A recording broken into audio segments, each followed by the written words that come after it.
Halito, halito, halito. What's up, you beautiful ones? What's happening, Indians? What's good with you?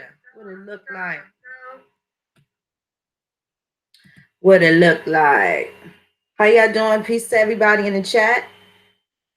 Deshane, I love that name. Mayan son, what's happening, beloved? Y'all sure son, the American Indian. I know that's right, baby. That's a declaration right there.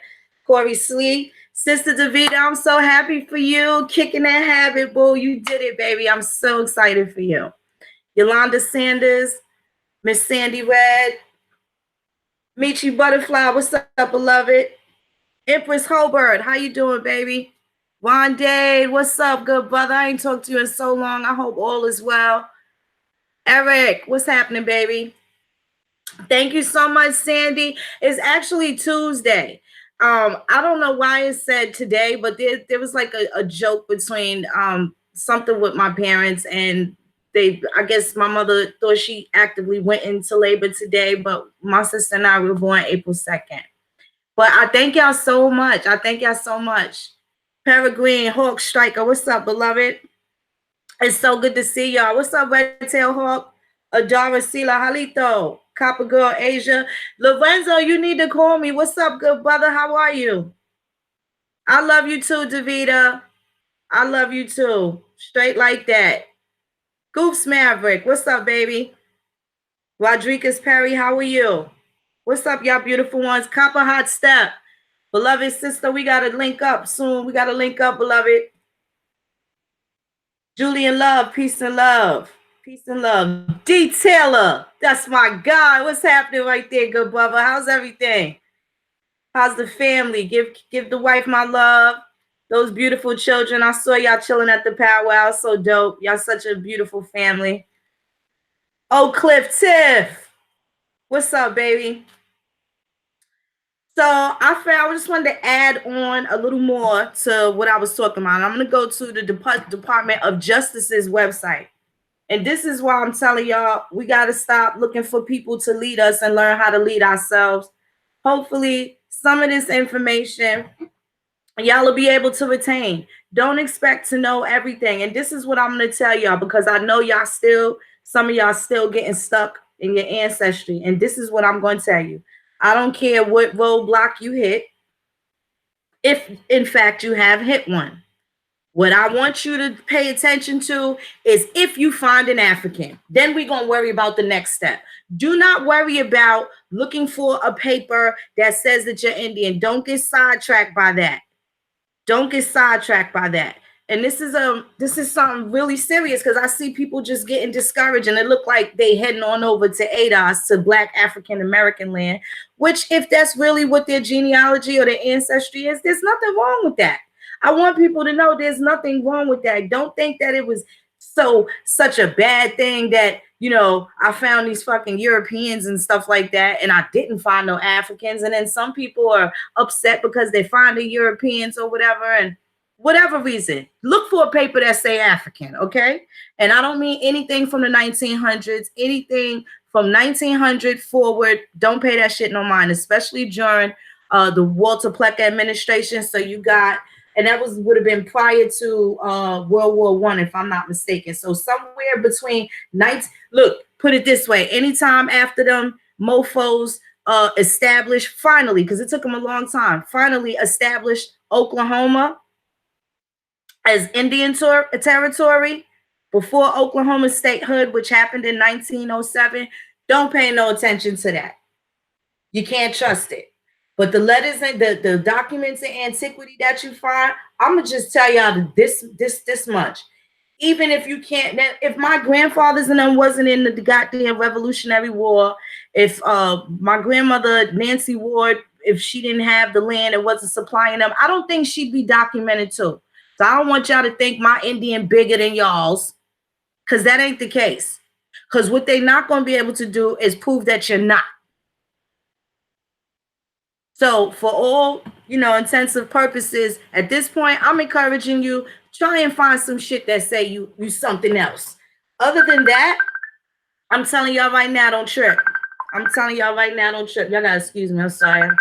Both these phones is ringing. I'm telling y'all now, don't trip. You know what I'm saying? That's really what it is.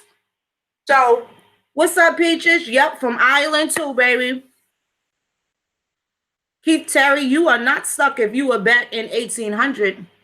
You're not stuck at all, honey. You in a good position, baby. You in a real good position. You got back to 1800. You ain't found an African yet. You're probably not gonna. You're probably not gonna. And that would probably be a good part where you may see some of those things. But if you haven't found it yet, I doubt you will. I doubt you will. Nancy Ward, I have you know what, Oak Cliff Tiff, it's so hard because I do other people's genealogies, then trying to remember mine, going back to 20. So all I know is the name. So a lot of times I embrace the names because those are so familiar with me. But Jane Ward is not impossible. I'll definitely check it out and get back to you. Peace and honor to you, David. David Corey. What's up, Struggle Zone? You in the early 1800s too, baby. You ain't struggling at all, honey. That's it right there. That's a good ticket right there. Elaine, I'm coming up there. I'll be up there briefly. I have to I got another stop to make, but I'm gonna come up there and I'll spend 2 weeks there because I'm gonna make sure to check on my sister before she goes back to work. But I'm definitely coming to see you, beloved. In the 1500s, I know that's right, David Corey. Didn't that shit make your stomach sick when you kind of got past all the Indians and started seeing, you know, those European people in antiquity? It's a trip. I left the shit alone because it went back too far. My cousin Donnie Norwood, man, he done brought it back. We have about 20, 30 of the same, you know, different lines. What's going to happen is we all going to start bumping into each other and we'll find out 6 degrees of separation. So cousin Donnie, he just kept going. Donnie went back. He went back as far as the National Archives and the Mormons had records. And the Mormons kept saying that these people were still going on after 983. I didn't even want to look no more. I didn't even care no more after that point. I just wanted to know what was going on here in America. And that's what I found. So when it got time, oh, Cliff Tiff, I think we might be cousins, honey. I got a couple of Fagans too. I'm really pretty sure Billie Holiday, her name was Eleanora Fagan. I'm pretty sure she's related too. But you say Lena Horn, honey, we got them horns. And I want to say them horns is Creek. I think Georgia, Alabama when I think of the horns. I'll get back to that. But original American, piece of grits, baby. That's right. That is right. C. Lewitt, the Flat Earth Truth Seeker. What's up, baby? Mississippi in the mug. I know that's right. I know that's right. So, you know, yeah, so once you start getting past all the Indians here, and then you see what colonizers and stuff that they mix to, that's wonderful, Copper Girl Asia. You know, I drifted off, like especially with that damn King James line with the Plantagenets. Them people ruled Europe, England for over 300 years. Okay. So that gets so weird. They have tons of history, but look at what versions it's coming from. So after we done here in America and we get back to, you know, standing on our square, then I figure we can start going back because there's going to be some shit over there that belong to us too, believe it or not, right? If those are true, are absolutely our ancestors and those colonizers came over here dealing with our Indians, then you best believe we got some stuff over there too. Got some stuff over there. Yeah, David Corey, I got Bacons too. And how about bacon? I am the product of a bunch of squabbling tribes. The Iroquois, Six Nations came down to Virginia and Maryland and the coastal region, banging on the goddamn Indians down there. I'm a mixture of squabbling tribes. The Yamasee fighting these people, the Shawnee fighting these people. It's just really kind of crazy. Hey, Seymour Claire, what's happening, beloved? Yeah, it's absolutely crazy. Sandy, ain't that weird? Ain't that weird? Them tutors and stuff. We're gonna have to do something about this revisionist stuff because it can't be the way that they saying it. And I'm gonna tell you now, for the tutors and the stewards, for so many of them to get kicked out of Europe, you think they kicked them out because they was pilgrims? I'm having a hard time with that. I'm having a hard time believing that now. And not only that, even in the 14th, I think it was my 14th great grandfather, one of them, his name was John Dub, and he was a Highlander in Scotland. So, Dub, why would they call him John Black, Black John, if he didn't have cocoa brown color? So I don't know what they're talking about with that. But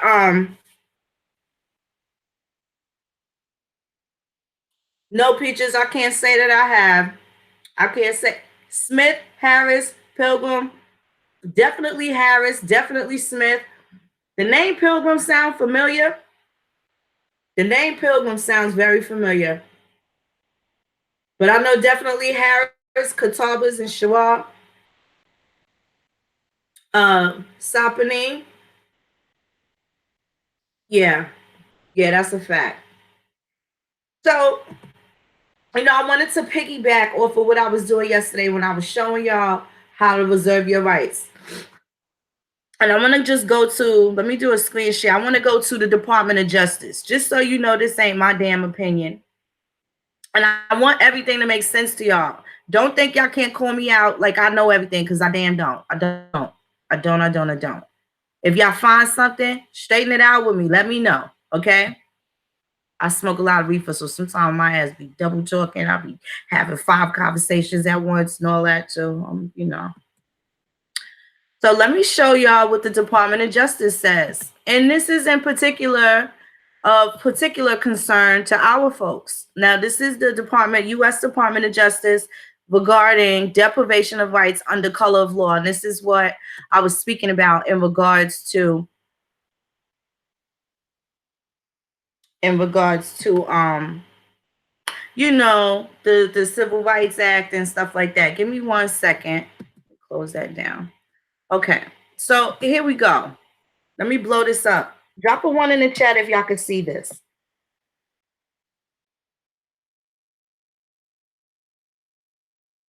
I just want to make sure y'all able to see this a little bit. Lewis's in New York, I'm going to say that they have some Mohawk and Iroquois. I've seen those names in Nova Scotia. I got Bacons. That's us, cuz. There was somebody else, Cousin Donnie, that said they got the Bacons too. What's so crazy about them Bacons, they done kidnapped John West, who is one of my grandfathers. That's Queen Anne Kokoweski's son. They kidnapped his ass during Bacon's Rebellion. Yeah, so I told y'all a horrible secret about me. Well, it ain't no secret, but I just ain't really, make no serious mention of it. But I found Ashby's in my line as well. And y'all know Ashby, who is an Ashby, Walter Ashby Plecker. So that means Walter's mother was Ashby. Probably was Indian, and that man didn't want to be Indian, and he tried to rub it all the way out, reach it out any way he could. I'm pretty sure he was ashamed of it. Pretty sure he was ashamed of it. But anyway, that's some weird shit. But you got to face the facts. That's why I keep telling motherfuckers, you got to have the stomach for this. You got to have the stomach to face the whole truth. Good, bad, or indifferent. Good, bad, or indifferent. Whatever it is. And it doesn't matter what you pull out that bag of ancestors, as long as you pulling them out the bag, it's going to benefit you. Even if you find that you're not American Indian, it's going to benefit you to know exactly who it is you are.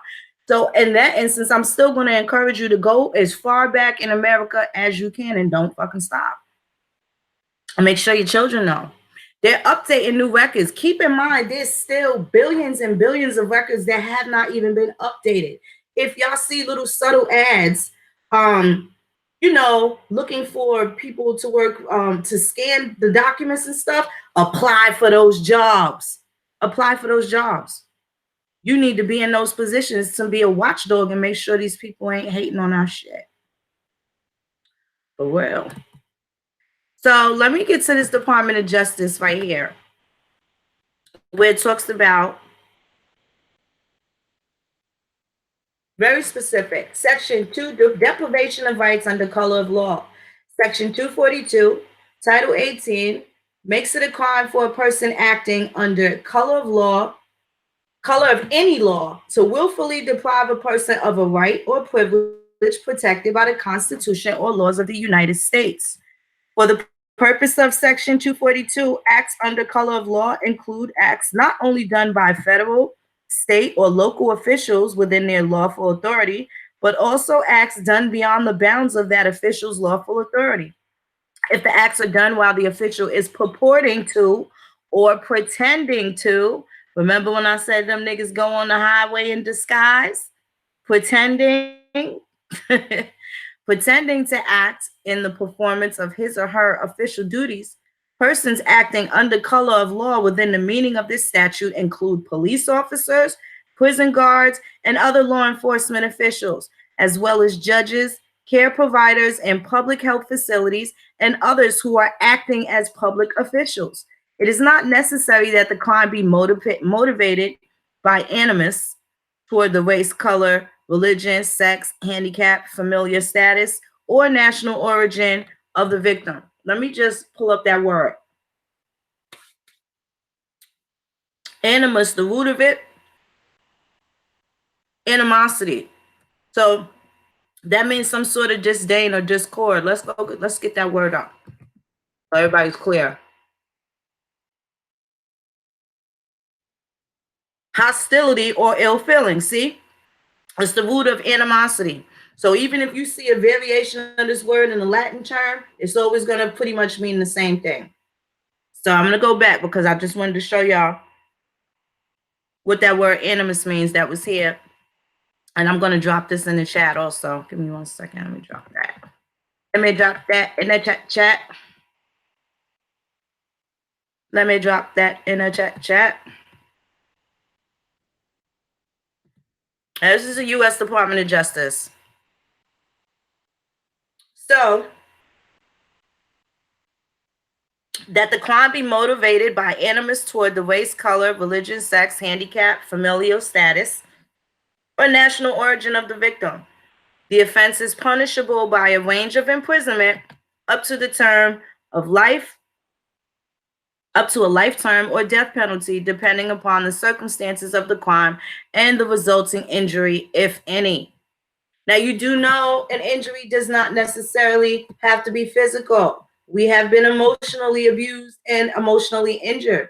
That is a physical injury which can impair you. So that is still considered an injury, right? So some of these things, and you want to know what? I'm going to keep it this way. Let me tell y'all what I started doing, because it's the truth. My physician, one of my primary physician, you know, we have a really good rapport with each other, and I'm just now coming back to New York. My doctor that I've had for the last 30 years, it has since retired, and so is his wife. So I have to float around. I'm actually looking for a doctor named Tanisha. I'm looking for a Shaniqua. Those are the kind of doctors I'm telling you. I'm looking for the Williamses and the Joneses. I'm looking for familiar faces to now be my primary care provider. Because in these instances, in these visits where, you know, you're going to check on yourself and they ask you how you're doing, I am really fucking honest. Physically, I'm great, but sometimes mentally and emotionally, I'm not. And it's this disconnect from all of this trauma. I need that shit documented. So if you find out that you are having bouts with depression, you really need to be honest with somebody. Maybe not your primary care doctor. Maybe you need to just, you know, see a therapist altogether. But it can't hurt to document that, because it gives you an impairment to be able to be your best self. That is considered a disability. They give people with disabilities a check. So you need to know some of the things that are available for you. Sometimes the elevator don't go all the way to the top, especially for people that have experienced emotional trauma, postpartum depression, just some of the things that we have seen through the course of our lifetimes, and not being able to sort things out in a way that helps you function at full capacity. Got to be honest about those things. We got to be able to make each other comfortable talking about those things. Nobody want to talk about they shit not clicking or feeling like they a few sandwiches short of a picnic. Nobody wants to be honest about that. But those are the things we have to discuss because that's to be documented for punitive damages. Because these are some of the effects that have happened as a result of some of the shit that we've been through.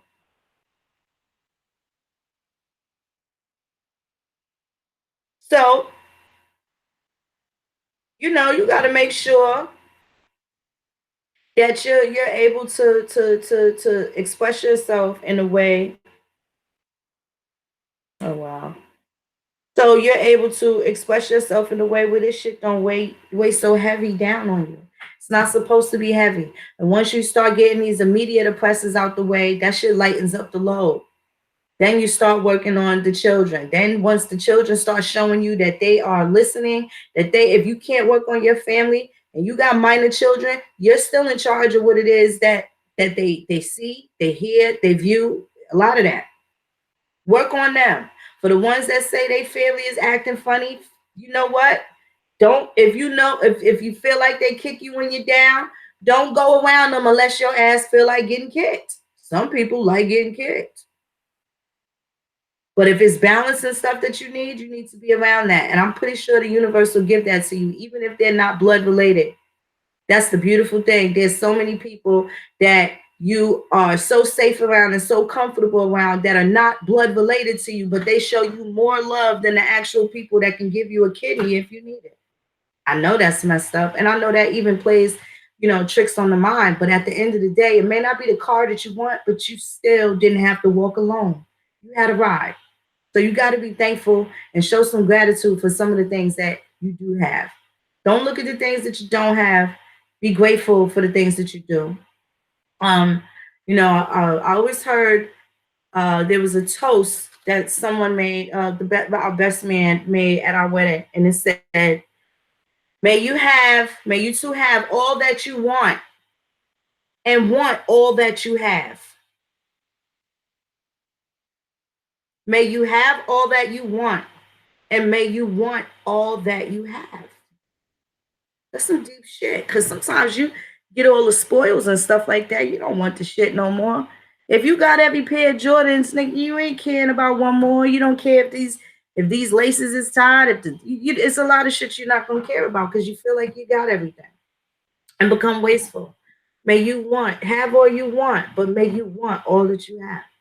That's some deep shit. But y'all got to do the self determination.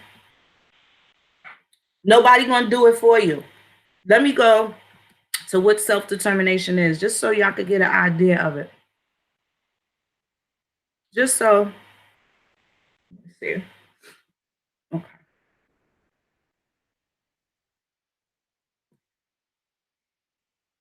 There we go.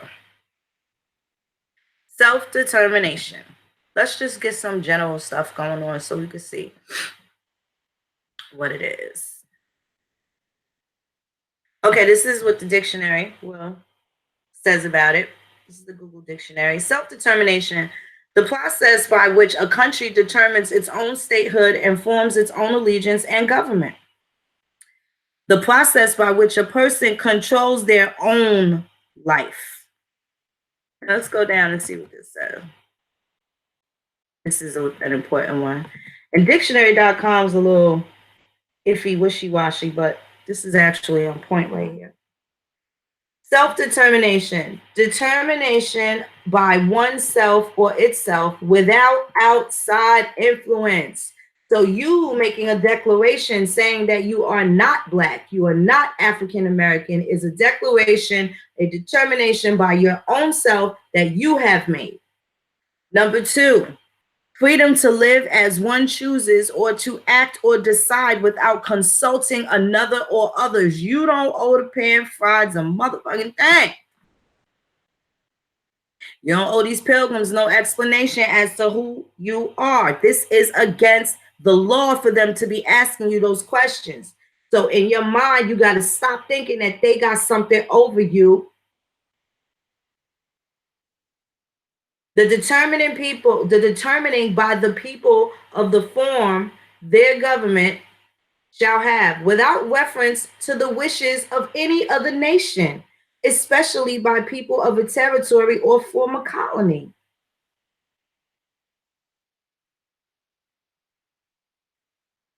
Isn't that something?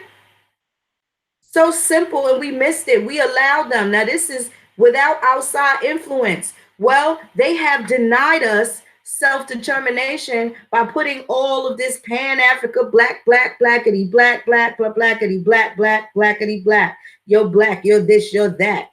You're this, you're that. They didn't call you everything but what you said you are. Hi, Kim Lace. Halito, beloved sister. Yes, they have taken race off of the birth certificates. Yes, they have. And also, I don't care how long they've been gone. I don't care if your ancestor been dead since 1860. You can have those documents corrected too. Sure, the coroner isn't alive anymore that was there. But this is why you got to have relationships with the people in your county and your town. And I'm going to suggest, I mean, I ain't saying bake them niggas cookies and, you know, I ain't saying bake them cookies and you know, be all friendly and stuff with them. I'm not saying that. What I am saying,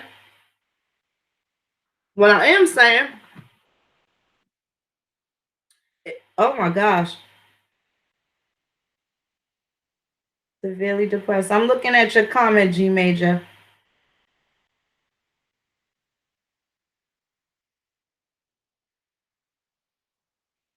Where did you have that posted at? I certainly wouldn't post it. You don't say that to them, you write it to them. You got to put it in writing. I wouldn't say too much. You know, anything you say can and will be used against you.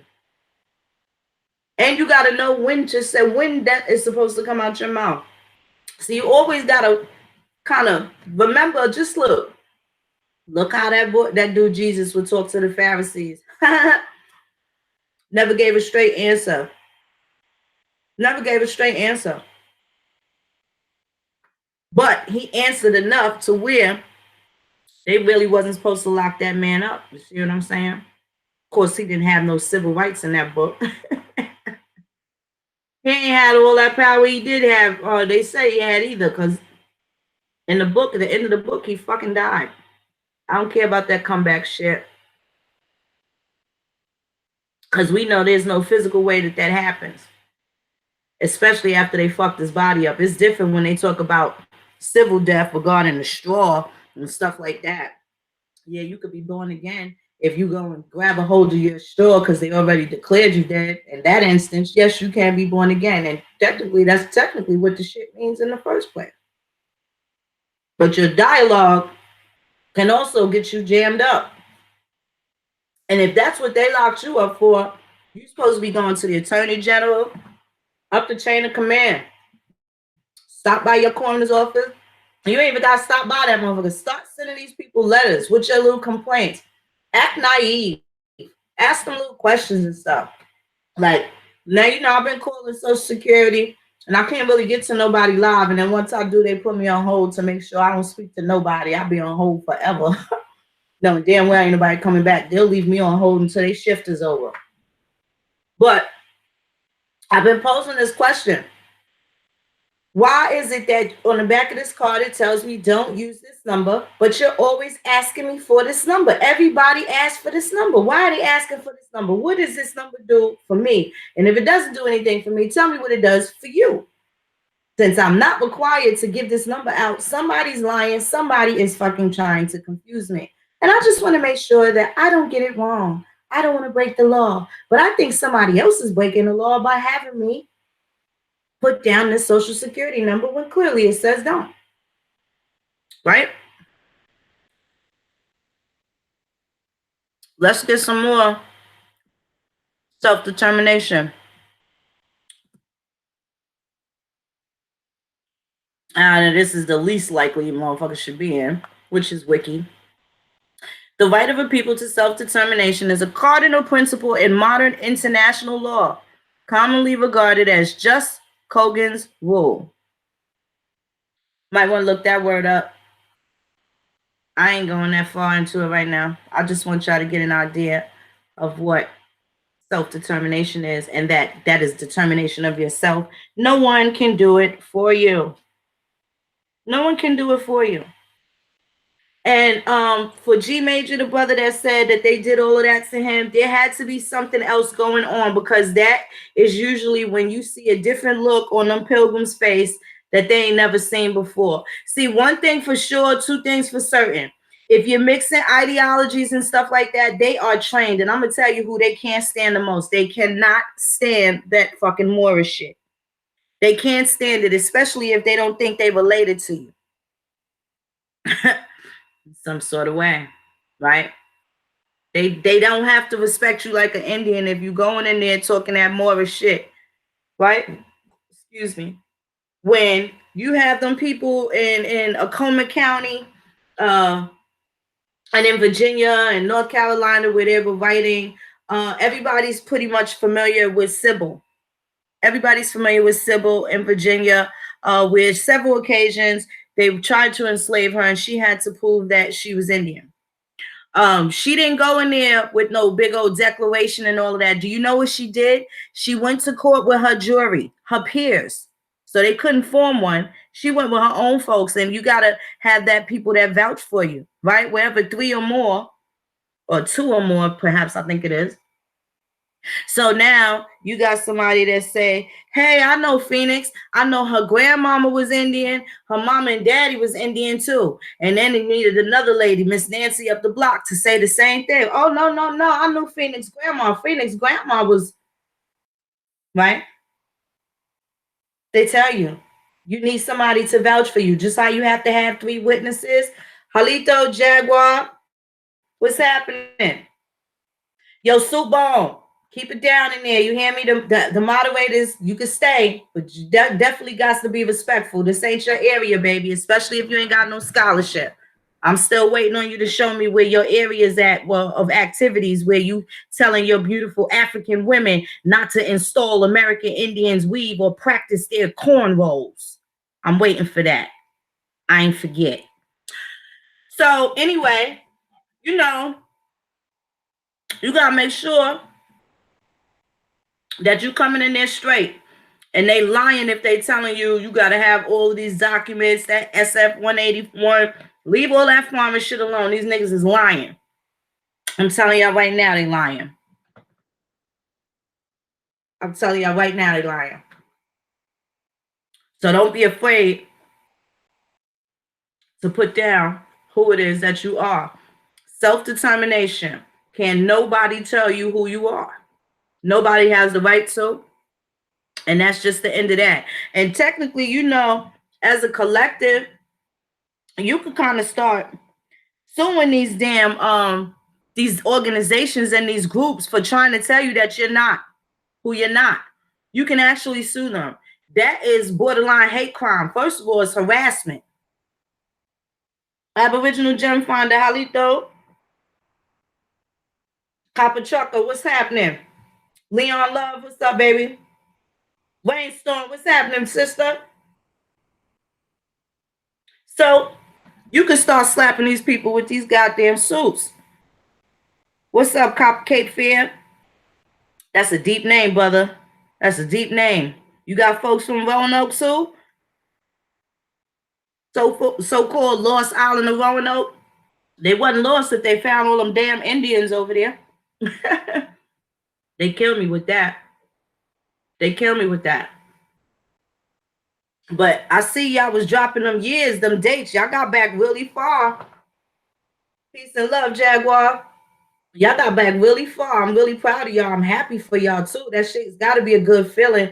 Make sure you share it with your kids, even if it don't seem like they listening. Oh, Rainstorm, my bad, baby. I'm sorry. I'm so sorry. I'm sorry.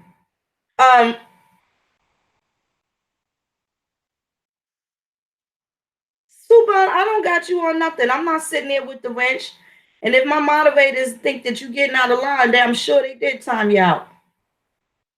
I'm sure they did time you out, especially if you don't know how to try to talk proper. You see what I'm saying? And definitely if you ain't talking about your grandma and them, What's the purpose?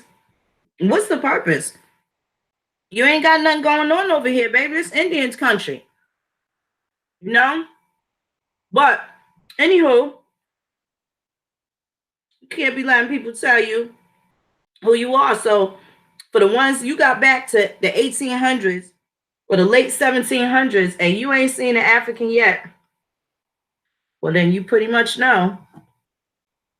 You pretty much know what it is. Also, I don't know how many of y'all keeping up with the migration patterns, but now that y'all have gotten back that far, you see that they come and go to the same places. You'll find the neighbors, the same people, they end up being kinfolk. Now, one thing I do know, one thing for sure, two things for certain, they wasn't doing no super amalgamation mixtapes. You understand what I'm saying? They would have, if for instance, the people that I grew up with, they have children. Our children are pretty much the similar ages. Guess what? One of my children would marry one of my best friend's sons. One of my daughters would marry one of my best friend's sons. One of my cousins would marry one of my best friend's brothers. Like they were intermarrying amongst each other. So sometimes you have a Jones on one side and Jones on another, and that'd be a different Jones, different line of Joneses, no relation to your mother and father, but kind of far removed from the family enough to where, you know, you're not gonna have a baby with Down syndrome, you know, fourth cousin, fifth cousin, things like that, of that nature. So you'll run into two lines of Joneses, and then you might think that's not your folks, but it absolutely is. Now that they are updating so much of these records, for instance, sometimes when you go to like let's say Ancestry or even Family Search, you can see that there is a record there. It'll give you the record number, the film number, and everything, but it says no image. So now a lot of those images are now being uploaded. I am definitely going to do a show because I found a whole bunch of farming records. I'm just giving these Pan Fries and all these other people that talk all this shit that don't have no clue about their genealogy. I'm just giving them enough room, enough rope to hang themselves, because if they are not aware of these records that will attach them to the places that they say that they are from, then we know we ain't even got to pay them no mind at all. No mind at all. None, no mind at all. Especially anybody that can't even deal with they folks in the 1900s. Some of them can't go back, but if it's rather pathetic if you can't get past anybody in the 1900s. Now that's a sad day in America, Africa, or anywhere else in the world if a nigga can't find none of his folks from the 1900s. So for me being, I'll be 45, we'll be 45 on Tuesday. My grandmother was born before 1920. And same thing for my grandmother married twice. So both of my grandfathers were still born before 1920. That puts my great grandparents in the 1890s, my great great grandparents in the 1860s and 70s, right? So that's three generations right there. If they can't get past the 1900s, then don't pay them no mind. Don't pay them no mind. They just willy lump. If they just let them go, fall by the wayside. Let them do what they doing. Just if they're not even willing to put in the work, they should absolutely be able to go back farther. And if not, and that's in any record, whether they came through Ellis Island from somewhere else, or what's up, Third Reich, whether they came from somewhere else, you'll still be able to see exactly what's going on, and you'll have more clues at that point. Also, let me tell y'all, check the schools. Check the schools. A lot of the schools before, they were primarily for colored Indian children. They were primarily for them. Howard University, Hampton University. Check those schools to see if your grandparents was there. Those were Indian schools. Straight like that.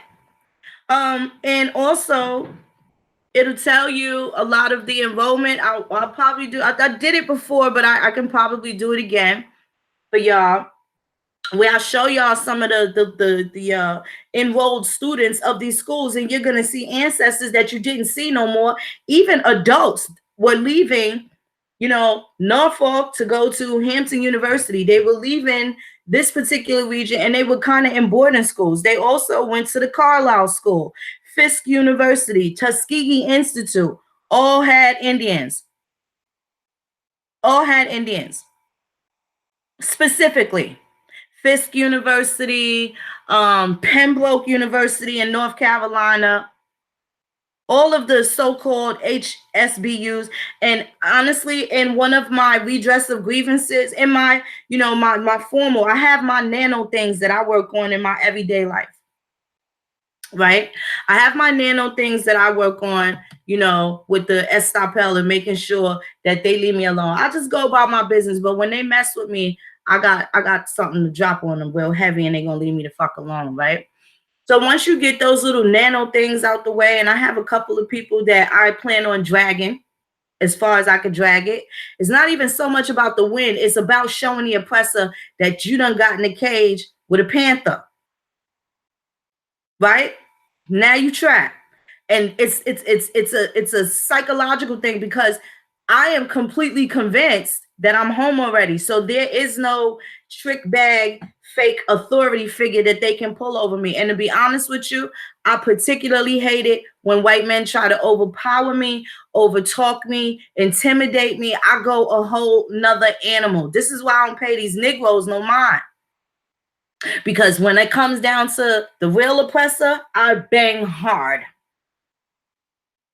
I'm actually more turned up than I could ever be as somebody that got the same color as me. I don't know if that makes any sense. This is how I know. I think sometimes, somehow deep back in a couple of lifetimes ago, some pilgrim tried it with me, and I maybe I didn't get my shit off to where even from small it'd be like, yo, you talking to that man like that? Why you talking to the cop like that? Listen, it might be one of those things. I don't know where I get it from, but it's always been like that. They'll always tell you, oh, she the first one that got arrested out the cool for the mouth. But then you ain't talking to me, nigga. My daddy over here, he don't talk to me like that. So I can't tolerate, that kind of stuff. But anywho, on a nano scale, I got my bases covered. On a micro scale, I'm working more directly, closely with my other family members that used to be very resistant. But one thing for sure, we got the same grandmother. So when it comes from my cousins and stuff like that, they really ain't have no way out of it. We got the same grandmother. Didn't matter what they said or how they chose, but now they're understanding and they're choosing to identify as American Indian now.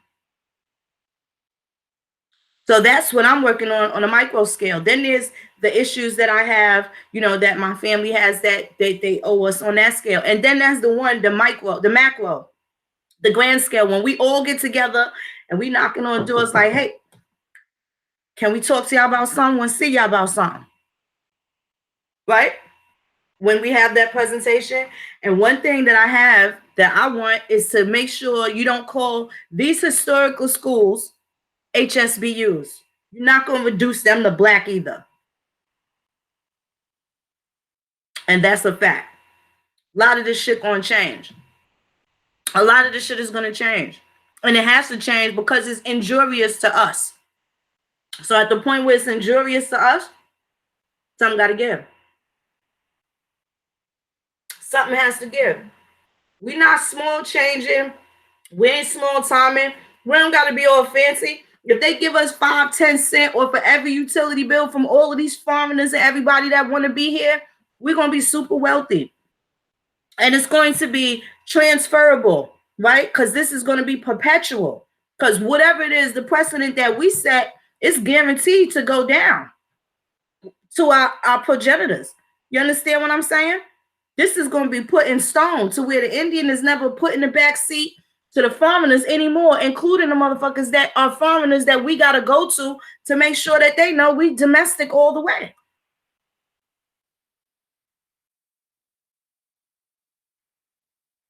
So it's good to get versed in these areas and be able to, know how to have these conversations with these people.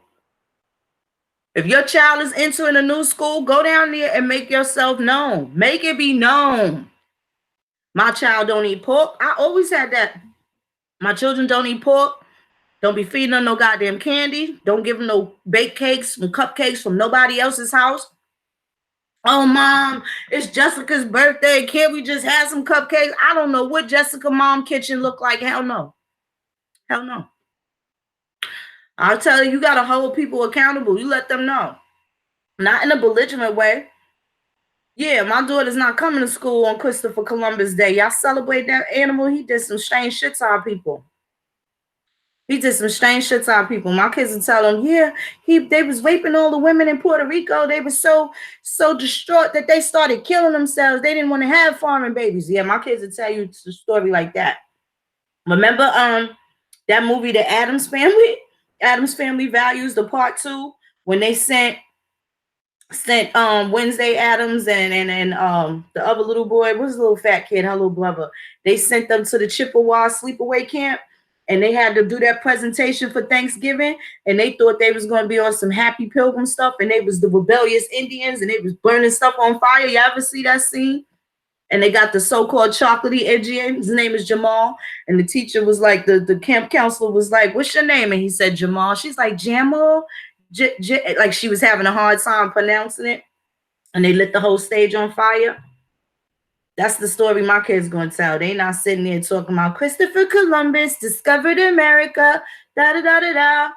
They got an attitude. So my children sit out for that. Well, they grown now, but that's the type of shit. We wasn't with that. They called it Black Solidarity Day back in my day. We never went to school on Columbus Day. That's all I'm going to tell you. We ain't go to school that day. Didn't matter whether we knew it was Columbus Day or Black Solidarity Day. Those days, we did not attend school. The Jewish kids don't attend school on their holidays. How the fuck their holidays more important than our shit? Whatever it is that we do, it's going to be an ancient practice come 5 generations from now. So whatever it is that we lost, we ain't got to go too far back. Because believe it or not, we still got a lot of our characteristics. We still have a lot of our traditions. These niggas is looking for a made-up thing, and they're looking for us to keep participating in this made-up faction to shadow us out. Right? Because the Native American can't pretend to be an American Indian. Why do you think a lot of these reservations and stuff is pork? These niggas be thinking these Native Americans is holding and stuff.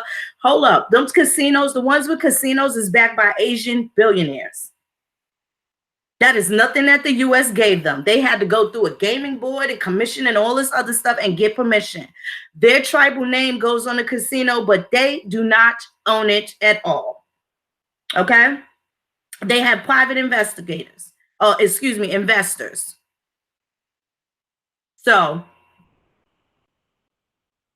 I need to understand that. Why y'all ain't got no casino? Nigga, why y'all ain't got no spears? Right? Quick to ask some stupid shit like that, like as if that's what we want or what we need. They wasn't killing none of them Native Americans telling them you're going to die if you say you're Native American. They wasn't killing none of them Africans saying, if you say that you African, we're going to kill you. There's no documented threat to any of these people that they say existed here or coexisted here with us. We was the only ones under duress to pretend to not be who the hell we are. And I really think it's disgusting that people take so much time and so much energy into trying to deconstruct that. I think it's because it takes, first of all, the cognitive dissonance. If they can factor in all of this stuff about stuff that people that they never even met, they can't relate themselves to nothing. If the Egyptians don't even speak Metanetra or whatever the fuck it is, if they don't even speak that, why are these niggas studying it? Who is they kinfolk to? You see what I'm saying? It's like, yo, they wasted all this time. And now they mad that we stayed home with grandma and we don't know all this stuff about America, and they still try to cover it up with the blanket story, but they can never keep up with the Indian. And we're never going to run out of content. Phoenix Moon ain't never going to run out of content. Because there's so much stuff that's right there in plain sight. Primary sources. Not no John Henry Clark. I'm gonna have to do that again. And you know what? I'm gonna do it online. And I can't wait to show these punk asses the laws and stuff that talk about what happened in Alabama with these censuses. I have a sweet little article that I'm gonna post too with it in a couple of newspapers where they was making jokes about how incompetent them people that was taking the census were. So that's how my beef with ADOS started. I posted that newspaper clipping from the 1800s. But people get so caught up in what I say, they didn't actually look at what I posted. The whole ADOS argument got blown out of proportion, and they didn't even bother with the actual material that I posted.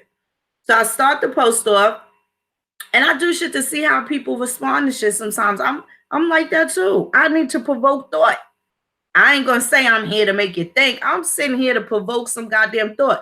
Hopefully, it's a autonomous one that you come up with, maybe with a little urging and suggesting for me, but it's really something that you should come up with yourself. So on this post, I put, ADOS is missing a few criteria, but check this out. All they saw was ADOS, and all these fake ass Indians came from out the woodworks. These niggas was Indian last week, but today them niggas was ADOS. We slaves. They had a complete regression. Complete regression. Now all of a sudden they slaves and stuff. And when these niggas talk, this is why they never could come with the genealogy. That they think we scared of DNA. We know DNA is fruitless and can't prove relativity to nobody. They think we just don't want to go and get swabbed. But that goes to show how crazy they are, that they think they could trust these strangers. The same people that do their DNA is the same people that, is responsible for a lot of things that they're not even aware of because they think they from somewhere else. They're not testing no people in Africa. They're not testing no people over there. Why would somebody in England from Europe that ain't never left Europe for hundreds of years or whatever, why would they need to be DNA tested? Their records were never dismantled. There's some people, some shit that just don't line up. And I don't got to be a scientist to know that. There's some things that's just not adding up. They are not digging up nobody's bodies to see if that DNA matched somebody. This is why all they have is a place that they need a passport to go to. Not only that, there's no relatives over there on the other side. How do that make sense? You can't be from somewhere where you're not related to one person. Had to be somebody. How'd you get here? Okay, how'd you get there? Do you know how you got there? They don't have no clue. So they settle for these grand tales and stuff like that and expect everybody else. And it's so disrespectful. They expect everybody else to fall right back into the banana with the tailpipe. You want to tell me about 1,000 years ago, 10,000 years ago with King Tut, but you can't tell me what happened 50 years ago with your grandparents. Who is the fool? It's really hard to take them seriously. Some days, I ain't got no mercy. And some days I feel pity for them. Because while they sit here and call us self-haters, nigga, we love ourselves so much that we trying to know as much about ourselves as possible. Meanwhile, your version of knowing yourself is with somebody that don't know you, where you come from, what you about, whom you descend from, tell you about everybody. How do that make sense? Oh, everybody's saying, my grandmother, yo. Man, the ancestors rest her soul, yo. My grandmother. I'll be like, well, everybody, if I don't have this, then everybody, I was trying to coax her out to get me a pair of felines. Versus there was these bullshit sneakers. Inactions, I think they was called. And I was like, listen, I'll get Reeboks, so I'm gonna get felines. I don't want no inactions. I was acting like a little brat. And I said, well, everybody else got felines. And she said, how do you know everybody? And I was just looking at her like, what she mean by that? You know everybody, child? You sure you know everybody? Come here for a minute. What's that man name right there? And I'll be like, why is She asking me that. Dad, why can't I just get the sneakers? But she provoked thought. I couldn't name that man's name. She said, go sit down. You don't know everybody. And you don't know everything. Making bold statements. No truth to it at all. Those simple things really help you establish how to articulate, how to, make sure you're using all your brain in order to make a sound decision or establish relevancy or truth. If I'm telling her that I know everybody, and she asked me what's that man name, and I couldn't answer, she know I'm a damn lie. So when these niggas say we all from Africa, that bothers me. We were slaves. Nigga, you don't know me. Who's we? We don't speak no French, homie. Who we, son? What my grandma's name was. What my granddaddy name was. Tell me what so you calling her a slave, but you don't even know her name? Word. That's what crazy to me. And they will sit there and sell you all the water under the goddamn bridge. Ain't got not liquor solution. Not liquor solution. Let me tell you what else is going on in Indian country. You got this colorism, this new type of colorism and shit going on. And now niggas want to do the light skin, dark skin thing. Like that shit holds weight. Motherfucker, that nigga mama Indian, don't matter. My grandma was a red bone. I have a twin sister and I'm darker than my twin and both my parents.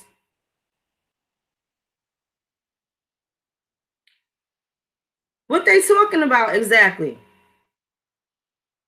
What they talking about? My baby father, my oldest son, he ain't no yellow man, but he pretty fairly light. My kids is chocolatey like me. How did that work? I'm darker than both my parents and all my brothers. In fact, I'm pretty sure I'm chocolate. I'm dark as one.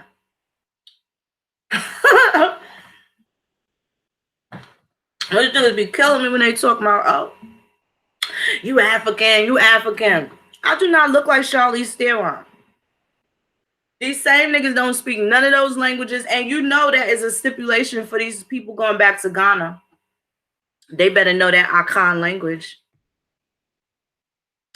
Got to have a conversation. You might have to take your oath in Akan. So while y'all worried about what our languages are, you should be studying yours.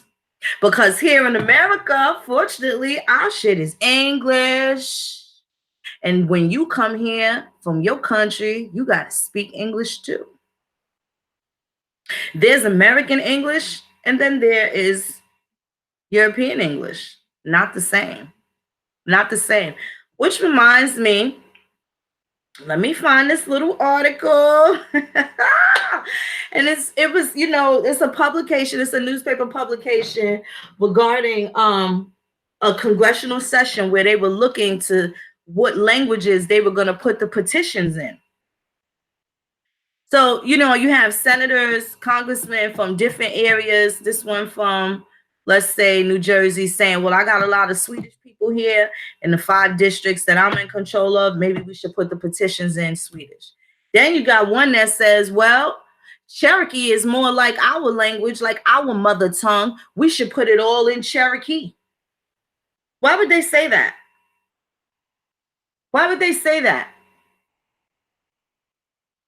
If you listen to people in Liberia, the actual Liberians, because I posted a video before with this African brother. He was quite funny too. And he's like, he calls Liberia, the name of the video is called Liberia's Full of So-So Strangers. And you got to hear this man break down how everybody that got to Liberia came from somewhere else. So when they say that they're West African, and when they say they're from there, Safa Caro, shout out to Safa. Safa put out the Label Tribe.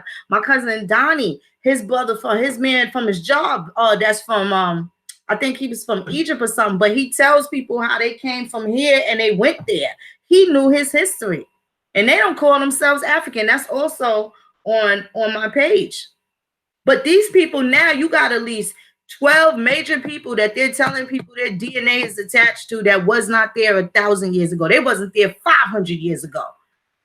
why they got to be joshing me. So they get all caught up with that DNA, and all that does is make them forget their grandma. All they got to do is go right back right there.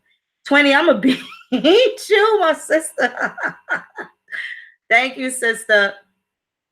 You know, so I just find that really fascinating. I find that really, really fascinating. Oh, you too, Tanya? Tanya Dickinson?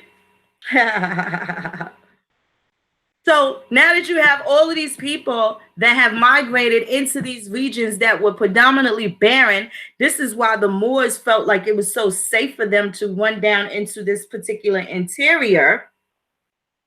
Which Algeria, don't get caught up in their imaginary lines. The same way Virginia, then the Carolinas was all part of the same thing, and really part of La Florida. La Florida, right? Now we want to talk about what your folks was doing in the 1500s. Nigga, they was on the census too, on the Spanish census. There's a couple of the Powhatan Indians that got Spanish names. Not everybody went to England. So then they said they took our grandfather Opichancano to Mexico. And I was laughing. I said to my sister, I said, shit, Mexico could be Texas. Motherfucker think the whole, the little long thing that stretches from the bottom of North America down into South and Central America, Mexico was Texas. When they killed our grandfather, Texas Dick, Richard Fields, when they killed him, he was in Texas, which was Mexico. Tejas. It's not even spelled with an X. Not even spelled with an X. So when they saying that, when they saying, oh, they was in New France, New Spain, now they saying, oh, y'all done messed up. Shout out to Makolo Judge, because he done pulled it up. And this added to some spicy meatballs that I already had, but this just sealed the deal. And I'm getting ready to go back into that area of study just to break down. And I want to have it all ready before this 1619 400 years of Jamestown thing happens in a couple of months. Because those 20 odd Negroes from Jamestown came from New Spain. So are these your Califans? Are these your Californians? New Spain could be Utah. It could be Colorado. It could be New Mexico, Arizona. Don't got to be just Mexico. New Spain could have even been part of Canada too. Don't forget, British, French, and Spanish had dibs on this whole shit. New York was Spanish territory. So, and also start looking at the old names. Look up stuff if you from New Amsterdam. New Amsterdam was New York. They had New Sweden. When you see the word Palatine, Palatine is a German slave that ended up being a so-called slave master, but they came over here as slaves. I have free people of color records where these people are straight up from France and they describing their complexion as black. Light complected black. White complected black. What does that mean? What's a white complected black? Right.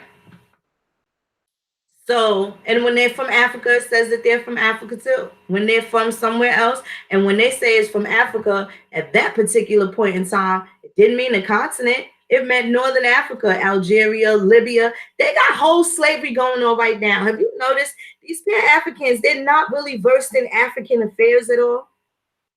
They're not really versed in what's going on in the places that their DNA sent them to. Y'all don't find that strange? One day you breeze through their channel and you like, oh shit, I didn't know this, I didn't know that. Why are we the ones that got to tell them their business? Like when I told them about the political system that's over there, that still embraces, does the same thing. So when they want to know why we are not Native Americans and what's the difference, tell them to ask the Kenyans about that 44th tribe over there. Those people from Hindustan, the country now doing business as India, are the 44th recognized tribe of Kenya. Ho, ho, ho. So you mean to tell me other continents have recognized tribes? So these niggas say they Fulana, they say they Hausa, they say they all these people, but those tribes is recognized. Why you think them people ain't calling for them? Same way the Native Americans don't check for us, right? Is somebody pretending to be somebody else? Pretty much the same thing. The colonizing game pretty much is the same universally. Same way the Japanese colonized the Chinese and colonized the Vietnamese and so on and so forth. They always have a different face in place of the indigenous or the aboriginal people of those particular lands. You see how this dude went over there? See, we gotta stop making them feel so comfortable. You see how, and New Zealand is a relatively small place, relatively small landmass.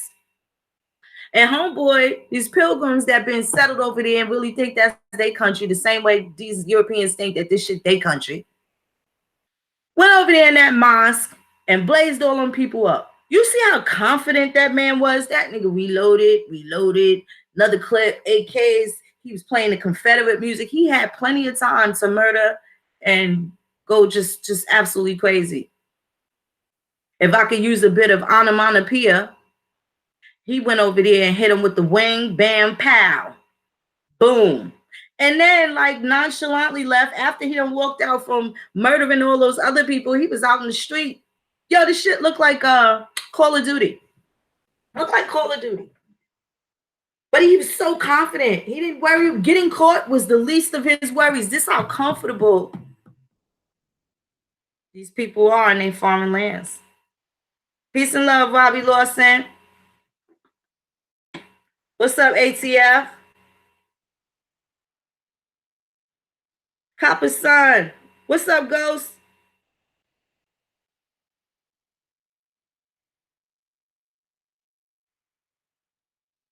Abo Kilo, what you talking about? Have whose eyes? You don't even know your people. I got my grandmama eyes. Who eyes you got? My grandmother got her third great grandfather's nose and eyes, and my uncle looked just like her. So who you look like? How far back in your kinfolk can you go? You see what I'm saying? Don't even kick some of them out. As long as they not being wild, leave them right there, because these folks need to learn. These foreigners, these pan fries, leave them there to get schooled. Leave them there to get schooled. They don't know what they talking about, and they just here to cause a little tension and shit like that. But I like smacking people up, especially when they get up in my shit, trying to infiltrate. If I do it to the pilgrims, I'll do it to you. Long as they ain't getting on everybody's nerves or saying nothing, you know, crazy like those trigger words and stuff like that. Let their asses stay and sit there and get mad, get glad, scratch their ass on barbed wire for all I care. Let them stay.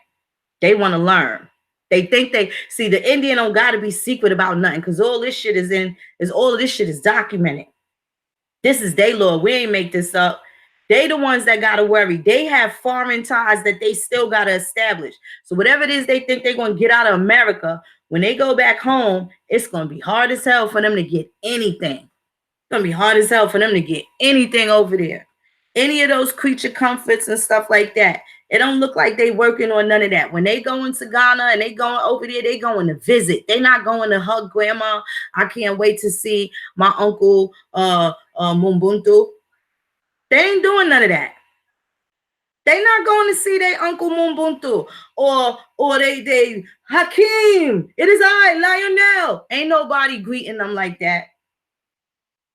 But I could go to California, to another country, and go hug my auntie. I could do that. But it ain't no niggas going from South Africa to Egypt to go hug their uncles. You see how clannish and separate they are. I'd love to see how they're going to attach themselves to these people that they are so unfamiliar with. And you know what's so sad? These niggas going to go over there, even in their visits, and they go running their mouth, overdoing it, acting like they know so much. And them Africans like, eh? Oh, they think they know, eh? Look at this American, eh? I know they be laughing. But my Nigerian homegirls tell it all. You're American. You is not like us. Show me how you get so fine and beautiful. But like, what you talking about? You don't feel like you're beautiful too? Oh no, I was going to bleach my skin because I am too dark. Oh, you're so black. Phoenix, you're black. Baby, I ain't black. I don't think you are either. But if that's what you want to call yourself, you're going right to it. But if you call me black again, it's probably not going to be I ain't gonna be friendly fire, baby. I'm telling you, I'm not. At the point, where you just general conversation and they say that, I don't really go hard. But when I make a correction or I make a declaration and you keep calling me that, now I'm gonna disrespect you. Now I'm going to get facetious. Now I'm going to get sarcastic. Now I'm going to take shots. And I can fight too. So, grandma said don't write no checks that your ass can't cash. I can't kick everybody's ass, but I do know when you violate me, you must know that it ain't going to be nothing easy. And that's just it. That's just it. You shoot two at me, I'm going to throw four back. And that shit bothers the hell of them. One, because I'm a female. Two, I know what I'm talking about. Three, I'm not scared of them. So they always want to come for me. They don't want to bother these white people that they say doing all this horrible stuff to them. They just want to pick on whoever they think they could get at. Some of them just want to boost themselves on their platforms for whatever reason, trying to make a name off of Phoenix, make a name off of cracking the Da Vinci Code over what Africans your ass related to. Don't worry about us. It ain't going to do you no good. You ain't home. We are. Don't worry about my mama. Worry about yours. You left her somewhere. You left her over there. Don't neglect her. Go on and get to it. While we tend to this right here. You know how it's so hard for them. They having a hard time. They may not believe in Jesus, but they believe in Pan-Africanism the same way Christians believe in Jesus. It's the same way. They can't prove that Jesus was here. They can't prove that they African. You see how that ends up? See how that works? They study in a language that the people that supposedly invented this shit don't even speak. None of the elders speak it. None of the new people speak it. So why are you spending so much time on that when there's valuable time being learned who you were here in America? Even if they think that they're African, find out where the Africa came from. Because you still going to be related to an Indian or two. You don't think so? They don't even factor that shit in. They just go straight for the I am Fulani, I and I, and this and all this other shit. All this other shit. All this other shit. I'm really confused about, again, I saw this in the news too.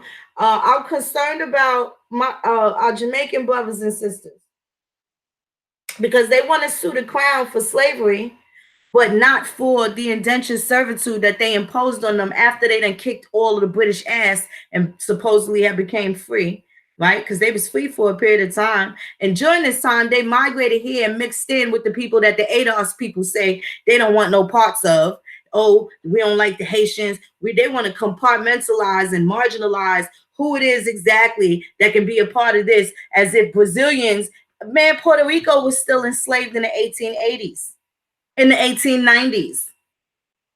So they don't want to include them, people from the other Americas, but they're saying they're African descendants.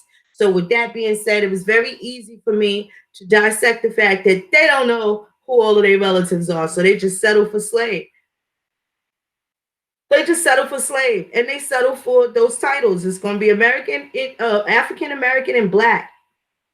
And that's going to open the door for the real Africans, the people from Africa, the city in Morocco, or Algeria, because there's a city, and that's what it was called, and that's where Hannibal was, right there where Carthage is. These niggas don't even know that history. They don't know the etymology of it. None of them are related to the Afri tribe. None of them. Because if they were, they would still have Italian last names. They would have Spanish last names. They would have Portuguese last names. These niggas be lying. And I personally think it's comical, but they're lying. And I'm not afraid to tell them that I know they're lying. When it comes to these records, I know what to look at. I sit there with a fucking translator, and mind you, you have to blow this up, magnify it, and try and read past colonial Spanish. It's not easy to read colonial English, colonial Spanish, colonial French, colonial Dutch. A lot of the Virgin Islands and stuff like that, they had Dutch records. I showed y'all the 1775 records from St. Croix, right? St. Croix, they had hurricane relief. They also had free people of color. Why are they not looking at this? Why is that not important to them? But these niggas act like they know who they related to. Nigga, you ain't Fulani. You ain't related to none of them people. Them people don't know you.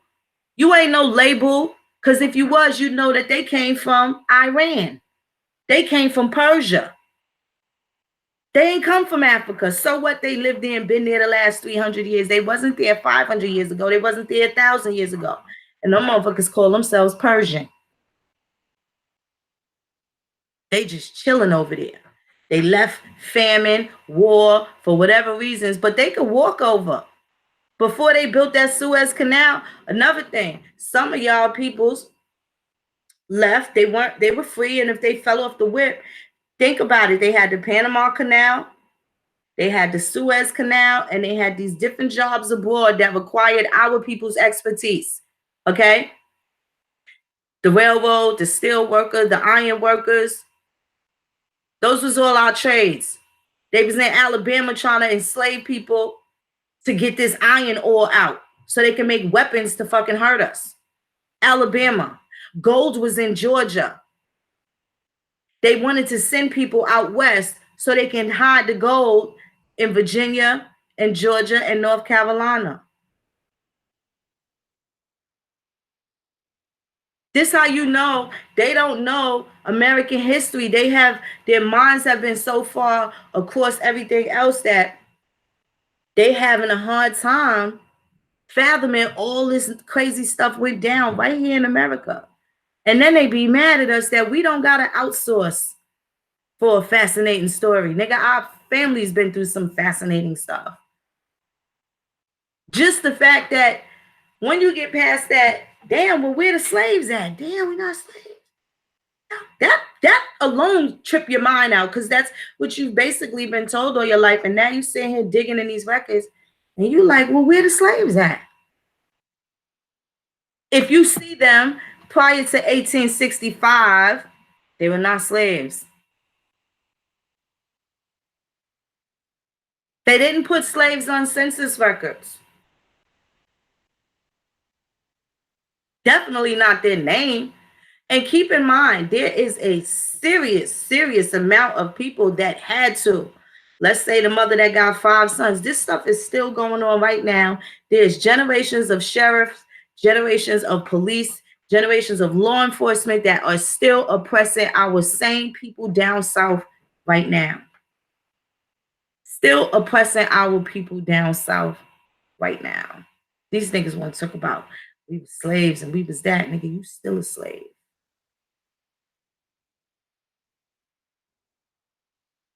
They don't get it. They don't get it. I don't know why they're having a hard time, but I'll tell you, a lot of things will lighten up their load if they just dig in on their ancestors. All you gotta do is dig in on their folks. Living in Nashville.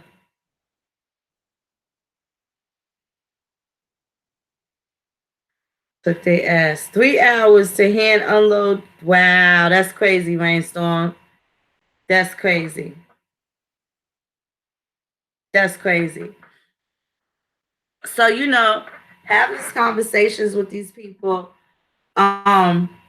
Make sure you get familiar, at least know everybody's name. If they arrest you, you got a court date, and it's not, let's say they arrest you tomorrow, you got a court date that's in June. You got from now till June to find out who's the judge, who's in this district, who all of these public defenders are, who the prosecutor is, who the court clerk is. You got a lot of time to do your own homework. Don't wait for them to dig up all the dirt on you. You do your own damn homework.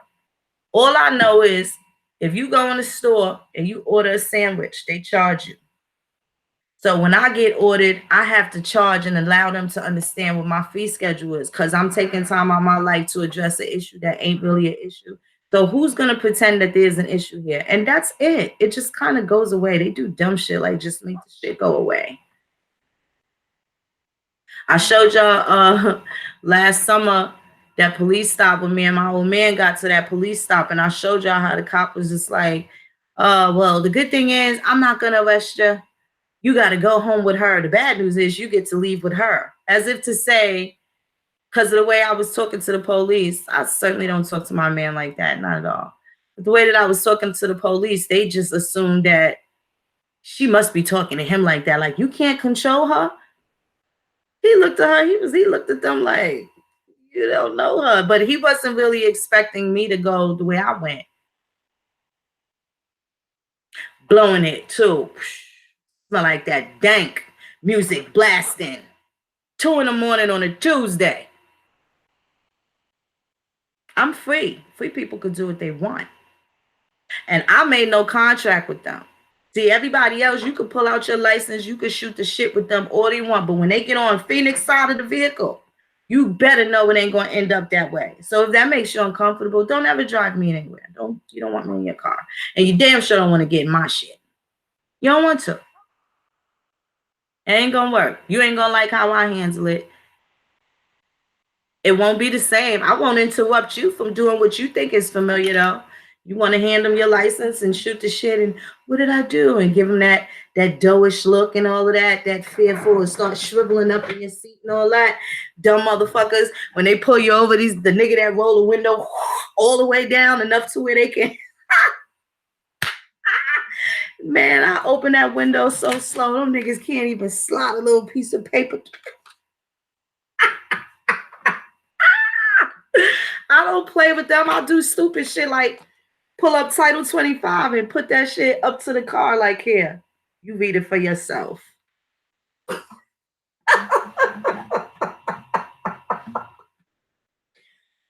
Don't play no games with me. I don't let them play no games with me. I don't let them play no games with me. And I make their job harder because they just so used to policy and procedure that they don't know law. They don't know law. That's not going to work. And I'm going to tell y'all, there is also body gestures that suggest your submission. And I learned this too in the California courtroom. When they bailiffs try to rush me, you got these big old Guamanian Hawaii 5'0". When I say I'm only 5'2", I ain't that skinny, but I'm on 5'2". So when you got these big old hulking men, man, put your hand. But the judge was damn near, he was fed up. This is right before his dumb ass left the courtroom. And once he did that, it was over. But I had to get him to that point where he's losing his cool. Because we're not getting past that. You know, where do you live? Do you live at such and such and such and such? Excuse me, sir? No, I live inside myself. I had a soul before I had a body. I live wherever my body is. That may be a place where, you know, I kind of rest myself from time to time. But no. I live inside myself. I don't have an address. Is your date of birth 4274? And I'm like, I don't know, sir. Can I call my mother because she did all the work? Me and my sister couldn't even hold our necks up when it happened. Are you such and such? Are you such and such? Can I ask who you are? Do you have ID? Because I think you're Phoenix Moon. Am I required to show identification to anybody that asks to furnish it? I'm not answering no question. And that's a question he can't answer. Am I required to do so? That nigga ain't gonna say no. He's gonna be on mute. It's gonna be on mute. He gets frustrated and gets up and leaves. The last time the nigga, but the Hawaii 5-0 COs or the bailiffs rather, excuse me, ma'am, put your hand behind your back. And you know what my dumb ass did that first time? I put my hands behind my back. And guess what? I walked in that bitch like kids, like Harriet Tubman, and I left out through the back into the jail in handcuffs like Kizzy. The next time, though, I was ready the next time. And the next time when them bailiffs, and I did it by accident, they was like, ma'am, put your hands behind your back. I was like, don't fucking touch me, nigga. Dead ass. Them niggas backed up like, oh, shit. Oh, that was the time when the judge left.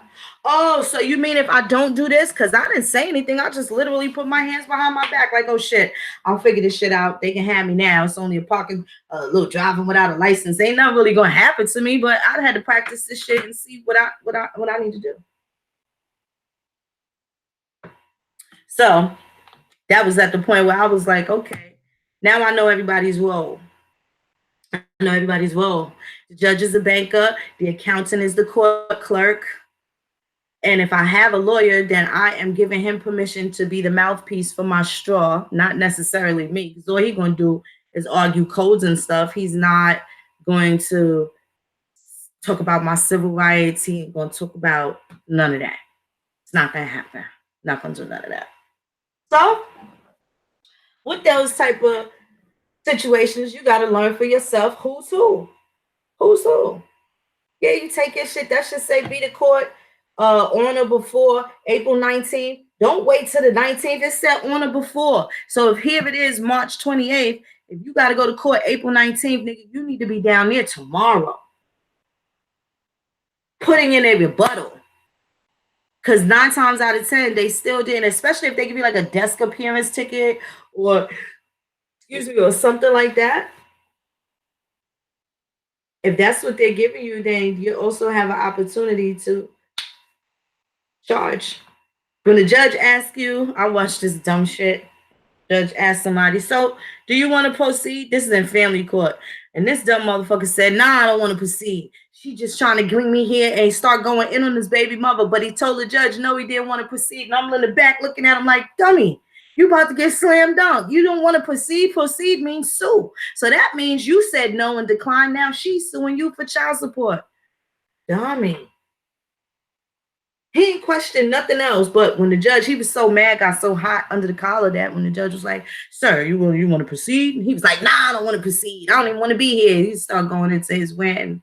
The judge was just like, you sure you don't? Like, the judge was trying to tell him, like, I'm kind of empathetic towards your plight, buddy, but if you don't want to proceed, then homegirl's about to take your check. Which one do? Which one do? You know, it's kind of crazy. I hope y'all checked out the brother Hezekiah Music and News. I need to contact him. I think I have it downloaded. I'm just not sure where I have it downloaded.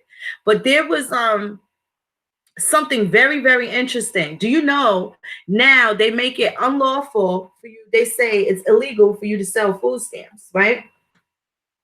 But when they first implemented this program, people had to buy food stamps. You had to buy. You wasn't just getting welfare. You had to buy stamps. So the way now, I think I just saw something where they said they like sell them for half. So if it's $100, you know, somebody gives you like $50 or something like that, and you get like $100 worth of food stamps. But and theirs was the opposite. If they spent $50, they can buy $100 worth of stamps. And he has the CBS Vault documentary. And I just was like, I just started collecting stuff. I downloaded. I haven't even been able to watch everything, but I download the stuff and I tuck it away and I attach historical things to it. So remember in the movie Claudine, where James Earl Jones has this really crazy scene with, you know, like an outburst. It wasn't really crazy. He was dead ass right. So when they say, oh, they ran the man out the house and stuff like that. No. It wasn't quite that way. Wasn't quite that way. They wouldn't put the man on the application if the man had some sort of income. Then if he didn't have income, what did he have to do? Go work at the county farm, you know, like a work welfare to work kind of thing or whatever. And niggas was content doing whatever it was they was doing, thinking that they was going to catch their break. And for some, it never happened. And a lot of them, they turned to alcohol. They ended up getting hooked up on drugs as a result of the depression. And those things. Those are tangible things niggas could sue for right now that happened because that directly affected you. If your parents was born in 1953 and you had problems in 1973 based off of something that overstimulated your parents, that's a tangible tort. That proves negligence. You got to have those 4 criterions for a tort. Got to have those 4 criterions. There's 4 parts to it. And there's so many areas where these oppressors have, they violated everything. It's not really going to be hard to prove. It's not really going to be hard to prove. So, shout out to A4 Pure and to all of the new subscribers and stuff like that. We really appreciate you. Shout out to some of the testimonials that we got regarding being able to find, you know, to go through the process of figuring out how to check the land deeds, the land records and stuff. So shout out to those people too, because not only are you finding your ancestors, you also finding what's yours. You also finding what's yours. Now keep in mind that there are going to be some alive ancestors. It's not going to just be all foreign, you know, Europeans or whatever squatting on your shit, because a lot of these people is squatters. See, the Indians, so many of them still don't think they got nothing. But we're gonna have to go visit and make these trips to your ancestral lands and stuff like that, and see that when you look left, right, north, and south, everything belong to your granddaddy, right? You gotta go through those records as well. Don't just, if you get stuck on a genealogy, take some of the land patents and stuff like that and go check them out. Take a break from it, get your mind off of it, look at a different set of records that have a completely different interface, and it's not so overwhelming and stuff like that. You got to do different things, but just stay in that same genealogical area.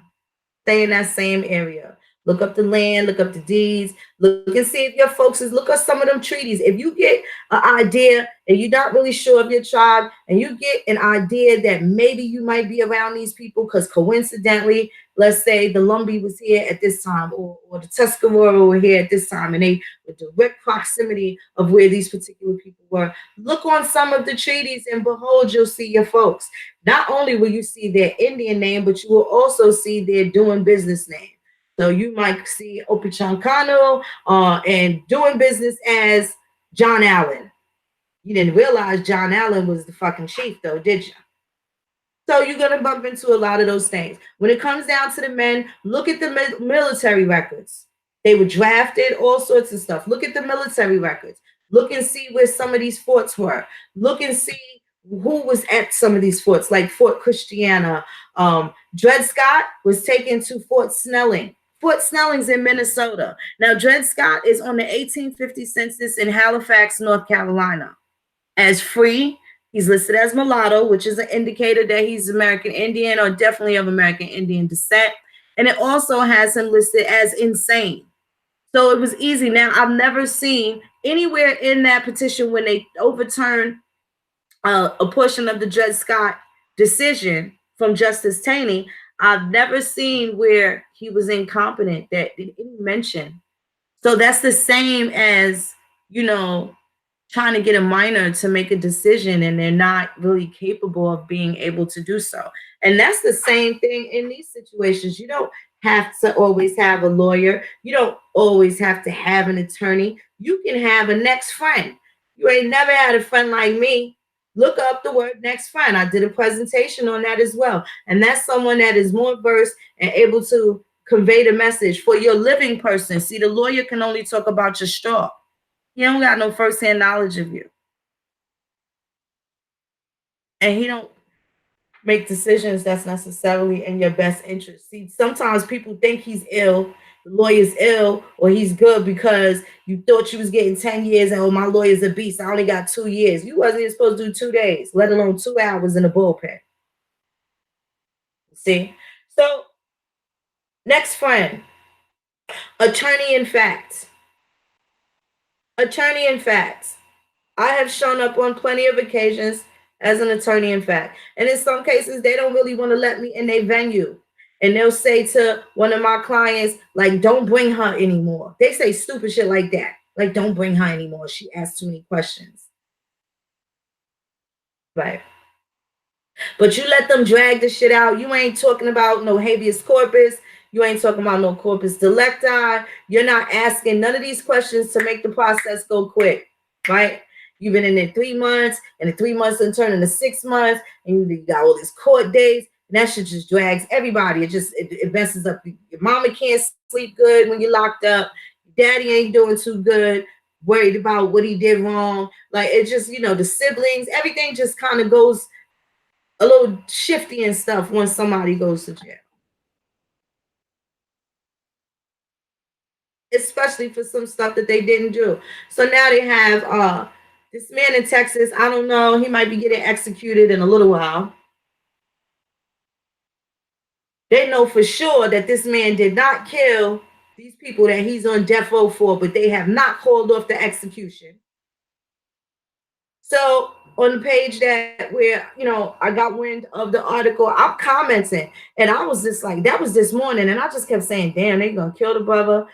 These people ain't going to do nothing because they acting like black people with no solution, no remedy, no cure. They not being proactive. They just sitting there crying. All that crying what the baby going to do. Meanwhile, they going to fry this man for some shit that they know he didn't do, right? So the guy in Texas, so I'm thinking, and I sent the message, and I'm hoping that his family was looking, was watching, somebody was looking at the comments, because in my proactivity, not only am I talking about my civil rights, I'm talking about my nationality, I'm making my declaration. Then I'm also going to start filing charges against everybody. Because first of all, there's going to be a wrongful death suit. I would have did this today while the man was still alive. I don't know what they're going to do. It might be midnight. I'm not sure what time they plan on executing him. I could get off this live and check the news and follow up on that article, and maybe the governor spared him. But they better be bringing up the governor on charges. Bring up everybody. The governor is the president of your country. Your state is your country. These niggas keep trying to argue that. Your state is your country is your state, and the governor is the head of that. Donald Trump is the president of the United States in severalty. He's the boss of bosses of all the bosses in the states. Governor Cuomo is technically the president of my country right now. Technically. A lot of stuff is supposed to be going to that particular part of the hierarchy. And people don't do that. They neglect that. And then you want to sit there and cry, though. None of these lawyers. And then, listen, I don't got time for all that shutdown, them trying to close doors and all that other stuff. So let me just get right to the nitty gritty and get all up in this right here. And somebody going to hear me out. You don't want to hear me out. Not only are you going to hear me out, but I've already forced it on you because I faxed it to you. I made your court clerk stamp it. It's some sort of notification. I send it through the registered mail. You can't say you didn't get it. Everybody's notified. Sometimes you just don't have a day to go back to court. They will give you a window when they feel like they in jeopardy. They can't let everybody sitting in the seats in the back of the courtroom know what time it is. But when they know you mean business, nigga, they gonna get you up out of there. They'll make it look good. They'll make it look really good. They will. They'll make it look good. Might sound like he reprimanding you and everything, and then give you a blank piece of paper. Can you sign that? You sign that? Right? You don't know what to do. Don't be a fool and sign your real name. Sign Donald Duck. Ain't nobody behind you, no. It looked like you just had a whole court appearance. Everything's normal. Diddy bop out. Diddy bop out. You ain't got to care about all that other shit. You got to care about all that other shit. But you got to start being proactive. Got to start being proactive and trying different things. Scare money don't make no money. That's a fact. That's a fact. You know what DMX said? If you're scared, get a dog. That should be the least of your worries. Being scared, being assertive, that's something that, especially in the people that you feel like can take your cornbread from you, potentially, you want to be able to be firm, not over aggressive, right? You don't be too crazy with it, but just enough to where they know they respect your motherfucking gangster. And then when the day is over and they playing with their golf buddies, and they be like, "Did you get a load of that? Did you get a load of that guy? I've never seen anything like it." Let them put you on their imaginary list. Don't leave that lady alone. Leave her kids alone. Just don't even bother with her. It's too much headache. They make us go back to school and look up shit that we think we could jam them on. No, shit, they clever. Don't leave them alone before we get jammed up. You know. So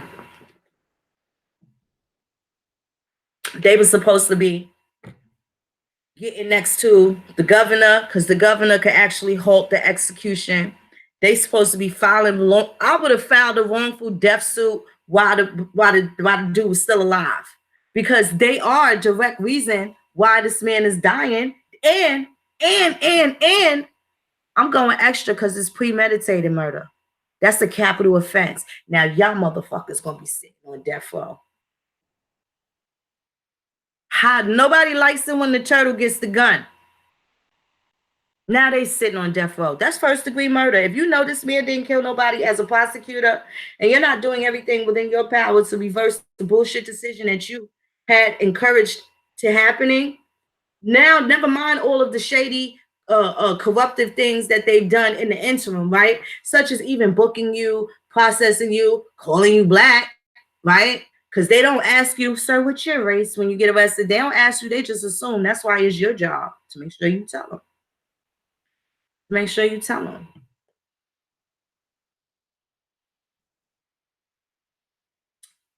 As far as the Indian is concerned, like I showed y'all last night, in all trials and rights of property, where Indian is on one party and the white person on the other, the burden of proof is on the white person. So why the Indian sitting in the jail? The burden of proof is on them. Do that sound like you gotta have a whole $1,000, thousand stacks of pieces of paper or whatever, saying, "Hey, I'm Indian, I'm this, I'm this, I'm this, I'm that," to prove what? They know already, nigga. They know. They want to make sure you know, because if you don't know, they benefit. Now they have money in their jurisdiction. Now they get to get cool little playgrounds with the nice little soft, bouncy asphalt cushion for the kids when they park, and the swings and stuff. They parks be all nice. Then they have the nice little dog park. They making money off of the things and stuff that traumatize you to make their lives better. All that shit got to stop with the Indian. All that shit got to stop. All that shit got to stop. Yeah, I get aggravated with the pan fries and the Native Americans and stuff like that, but they ain't got no power. They ain't got nothing they doing that they're not gonna come see me. They're not gonna drive down my block, tell me to pull up, come outside. They're not doing that. And I like that type of activity. So I stay in shape. I like that type of activity. Little do you know. We like kickboxing and shit like that. We always was into sports. I could still run fast as some of my young cousins. They'd be like, damn, cuz you crazy. Oh yeah. Me and my sister, 6 o'clock in the morning in the park, racing. This 5 years ago, 10 years ago. We still do this. Exercising and stuff. I had my baby, my sister helped me get my stomach back flat. No time. This is, we stay active. That roundhouse kick, I'm dead ass. I'm 5'2".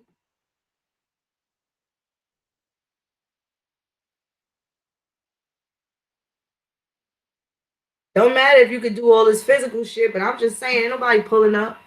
They ain't pulling up. They the least of my worries. I worry about the oppressor, the nigga that think he could put me out my home, the one that think he could take my freedom, the one that think he could have my land, the one that think he could take my car, the one that think he could take. That's who I be worried about.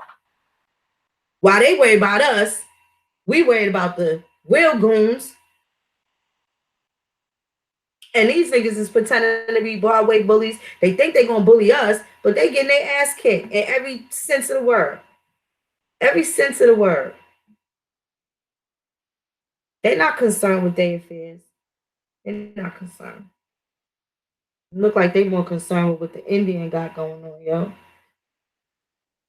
But nonetheless, that makes them oppressors too. So I don't really got no time for that. And not only that, when you get crazy with me, I'm going to start disrespecting you. See, and I had a really bad display the other day, but I don't apologize because I kind of really they tried to goad me into that. So then, let's see if we can fuck with Phoenix. You keep tagging me and stuff that don't make no sense. Mad because you don't understand what's going on cognitively. And instead of dealing with the nano, you try to make it seem like first of all, like you're gonna do me something. I ain't like that. Then you had some other lady from Canada that's trying to tell me some shit that ain't true, and then she's standing sounding so secure, and then you got this dumb Negro sitting there like, oh, she from Canada. You can't tell her about no Indian tribes in Canada. So I'm like, so you never heard of the slave tribe and you born and raised in Canada? Yeah, my grandfather lived to 106 years old and he just passed away and he was fine with his wits and all his, his moxie and stuff like that. And she's basically telling me that I don't know what I'm talking about. So I just was like, okay. I didn't say nothing. Boop, plop the link. First thing that came. Now, where I was at, I didn't really have great reception. and I was doing this from my phone. So when I dropped the link, the first link that I gave was the Wikipedia link. And I say, yo, wait till I get to my house and I'll be able to, you know, put more and show you who these people are that you say that don't exist. These motherfuckers did a grandma killing right before my eyes. And if she's Canadian first people, bitch, you know, grandma killed all of them people. Y'all niggas is serial grandma killers. And y'all think y'all finna to make an international grandma killer with Phoenix. Till out comes the tomahawk. And I'm swinging. And I don't care about blood. They don't mind spilling mine. I don't mind spilling theirs. I don't care.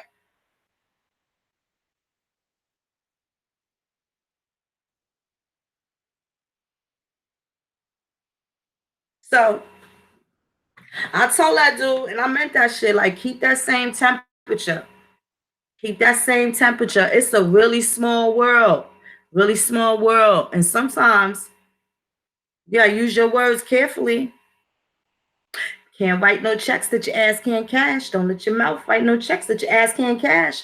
Now, when y'all see this nigga disappear from Facebook because he got that Mitch Green eye, I told him I'm kind of, you know, I ain't worldwide, but I'm pretty out there. There ain't many states I haven't been to. I plan on going to like North Dakota, South Dakota, Wyoming, Idaho. I think those might be it. Think that might be it. So I've seen things in so many cities. Our grandfather, he worked for the airline, so we've been traveling since 4. My aunt's punishment when she got left back in Bayside High School was to take us to California. She couldn't go. The rest of the family went to Hawaii. She had to take us to California. So I've been back and forth, you know, around every state on the eastern seaboard from Maine on down. Nigga telling me I ain't been in Canada. Nigga, I lived in Albany for mad years. What you talking about? I lived upstate New York. Canada was in my backyard. Nigga, I was taking pictures 2 weeks ago from fucking Vermont. Like, I go up there all the time. I got ancestors from Vermont too. Oh yeah, Virginia Indians. Don't exclude that. Remember, those places weren't there. So part of New Amsterdam included places like Vermont. New York was a part of Massachusetts. So when you see your folks in antiquity in Massachusetts and you like, oh, they from Virginia, please stop. They fucking migrated. They went for work and they did whatever they could. Mind you, they had to, if you didn't have a job laws, you was what? A slave. So they had to stay busy. You just have to find out who's who, the correlating documents that attach them. And once you dig in the actual documents, it say this person was born in Virginia, how old they are, and it'll lead you back. Now, these new updates, look at these marriage certificates. You want to look at the actual document, the actual microfilm, because now when you see your grandparents getting married, that tells you that they was widows. So if both your grandparents was widows and there's a whole bunch of other children in the house, that means half them kids might belong to his first wife, right?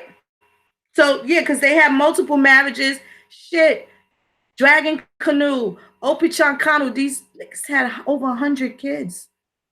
They had hella women. They had hella women. So these motherfuckers be asking these dumb questions too that keep coming up about polygamy and all this other shit. I don't care about none of that.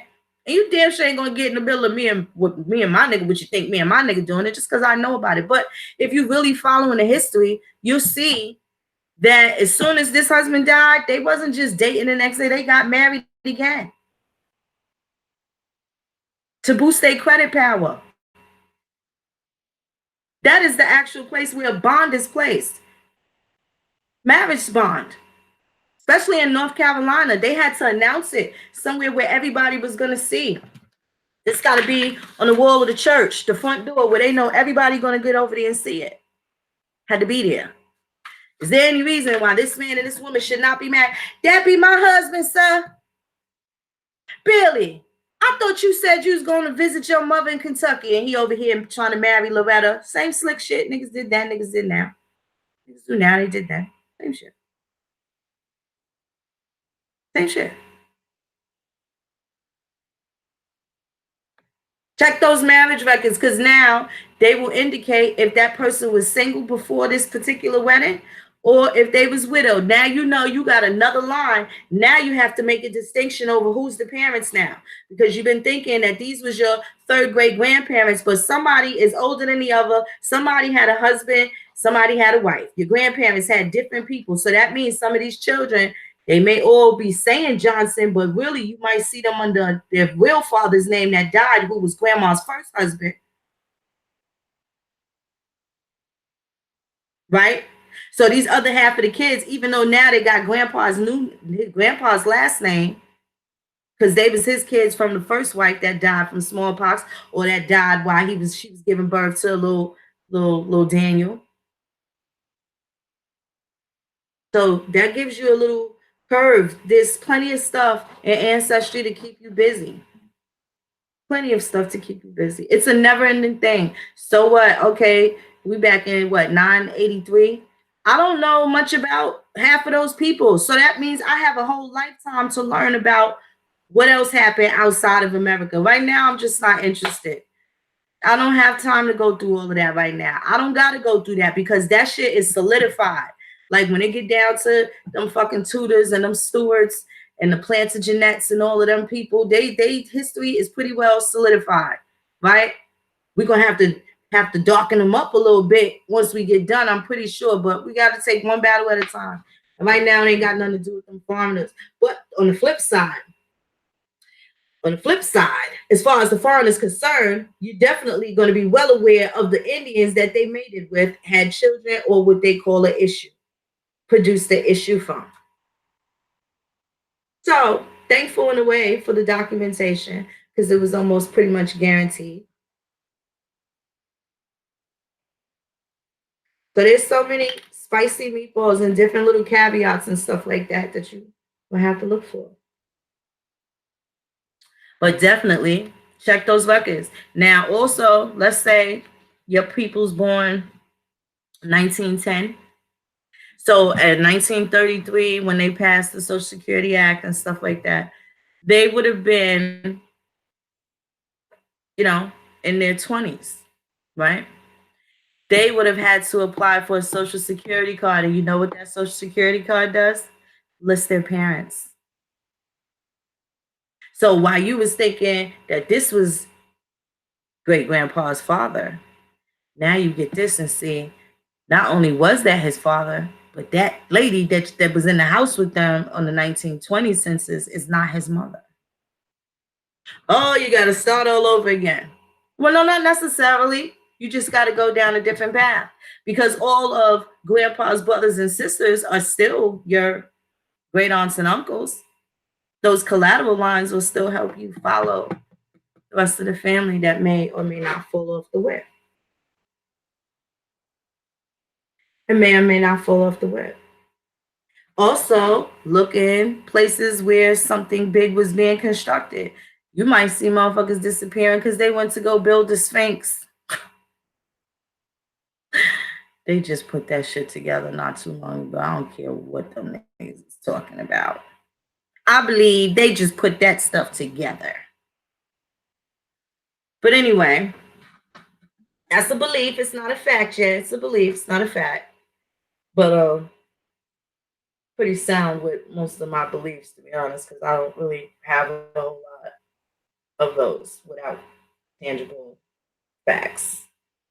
Something solid, right? And that's just with everything. You know, it's like that damn creation story. Nigga, you gonna argue me down because I don't got no fancy ass wow Indian tale of creation, all this stuff. But what I know is I came from the water. Nigga, and from what I know, you came from the water too. Now deny that. You came from the water, your mother's womb. That's your creation story.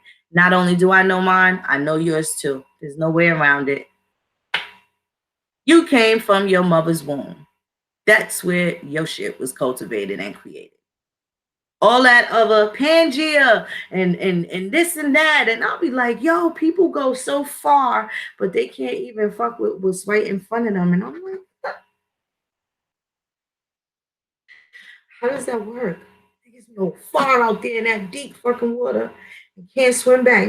You can't even doggy paddle. You can't even tread water. You can't dead man's float. You just out there in that deep water, man. So make sure and write a little book. You could publish a book for your family. You don't even have to publish it. You could put a lot of this stuff on a CD and be the one at the family cookout to hand it to everybody and give it out. Especially for the ones who got them family members that don't be trying to hear what they talk about and they still indoctrinated with the dumb shit and stuff like that. Blow their mind with some snapple facts. You ain't got to do all of this sometimes. Sometimes let your work speak for itself. Just put it out there and let them deal with it. They may not touch that CD. And then one day, oh, I don't even know what this is. Let me pop this in. My great grandfather, I never knew that. I always wondered what happened to Aunt Rebe. I never. Let me call up the one that I've been shitting on for the last 5, 10 years, talking shit to, telling her how black I am, and call her up and let her know I'm so sorry. I didn't know. I just didn't know. I just didn't have, I heard it when I was, yeah, the elders will come clean. Some of them will. Some of them will die telling you, hey, it's too much trouble. It's too much trouble then. Don't bust your brain over it now. And I'm checking out anyway, so I don't really give a fuck what you call me. I'm 99 and I ain't got too much time. That's how they get sometimes too. And then you got them that's just like, I thought I'd never hear about this again in my life. Thank you. But don't wait for that fucking validation from family members that ain't gonna give you $10 on your fucking ancestry subscription. Don't waste all that goddamn energy. Because sometimes they could drain the fuck out of you too. Don't let that shit happen either. Don't let them drain you neither. Trying to be doing the right thing and stuff like that. Let them be and then come back when your weight is up.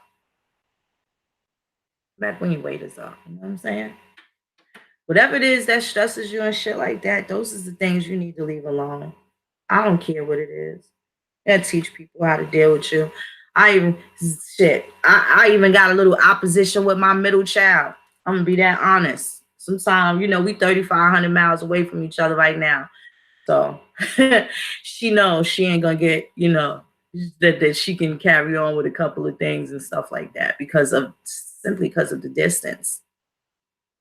3,500 miles away, there's a lot of shit you could talk, a lot of shit you could pop, whether you mean it or not. But there's always going to be accountability. And I don't make no excuses for anybody's behavior, good, bad, or indifferent. Gotta be the same thing. If it end up being more headache than it's supposed to, that's going to be on you. Especially a grown child. Look, you call me when you really, really need something, but all that other shit, I ain't got that kind of time, bro. I ain't got that kind of time. I do, but I won't choose to spend it that way. I won't choose to spend it that way. Not when there's so much more positive avenues to deal with. You know what I'm saying? And those of all people, they've seen the shit that I've done. I've done it for them. That's where the shit started from. I took my daughter out of motherfucking jail. They locked her up for some shit she ain't had no business being locked up for. But I knew by the way she was talking. I got the house phone calling the sheriff's department while I'm listening to the police talk to her on my cell phone. And she's so tipsy. She was at a bar and, she just, this and that. And I'm just like, oh, you giving up your name and address and all that? Girl, you going to jail. I said, listen, I'll come get you. If I got to catch a flight out there, I'll come get you. But I'm saying, no, he just told me to sit in the car. He said, no, Mom, he just said sit in the car. He's not going to arrest me or nothing. I said, boy, I hear the way you talking. He said, go sit in the car. You sat in the car. Can you open the door right now? She's like, no, it's locked from this side. I said, yeah, baby, cop cars do that. You gonna get arrested, boy. She had no idea. But I spent like 2 shift changes on the phone getting a hold of these goddamn sheriffs. Like, the way I was talking to them was wild. Some different shit. I know he wasn't expecting that. But point is, I got my baby out from Cali. And that was the end of that. That's all that fucking matters. So my kids witness my Shiro shit.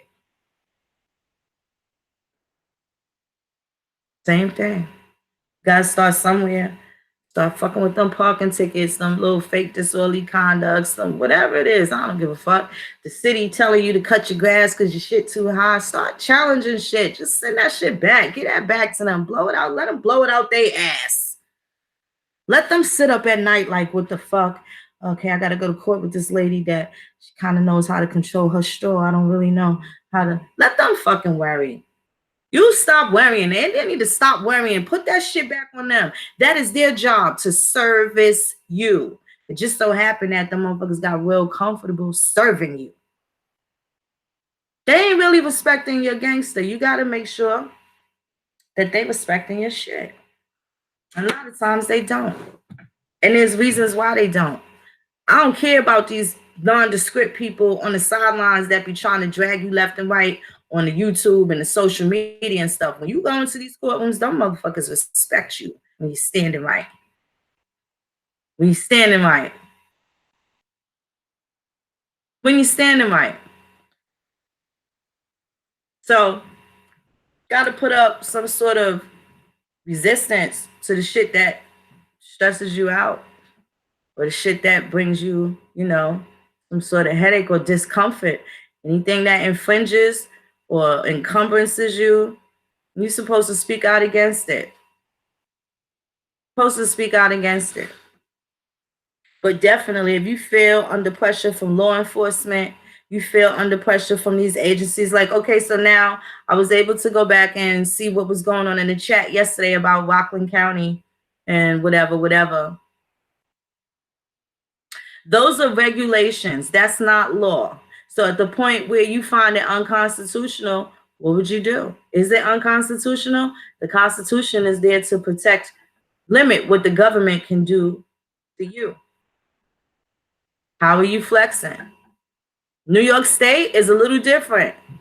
See, but they don't talk about it. Even though New York is a penal colony, and it still says that, 2019, the New York State Constitution indicates that it's a penal colony, as well as it indicates the fact that labor and wages are not commerce.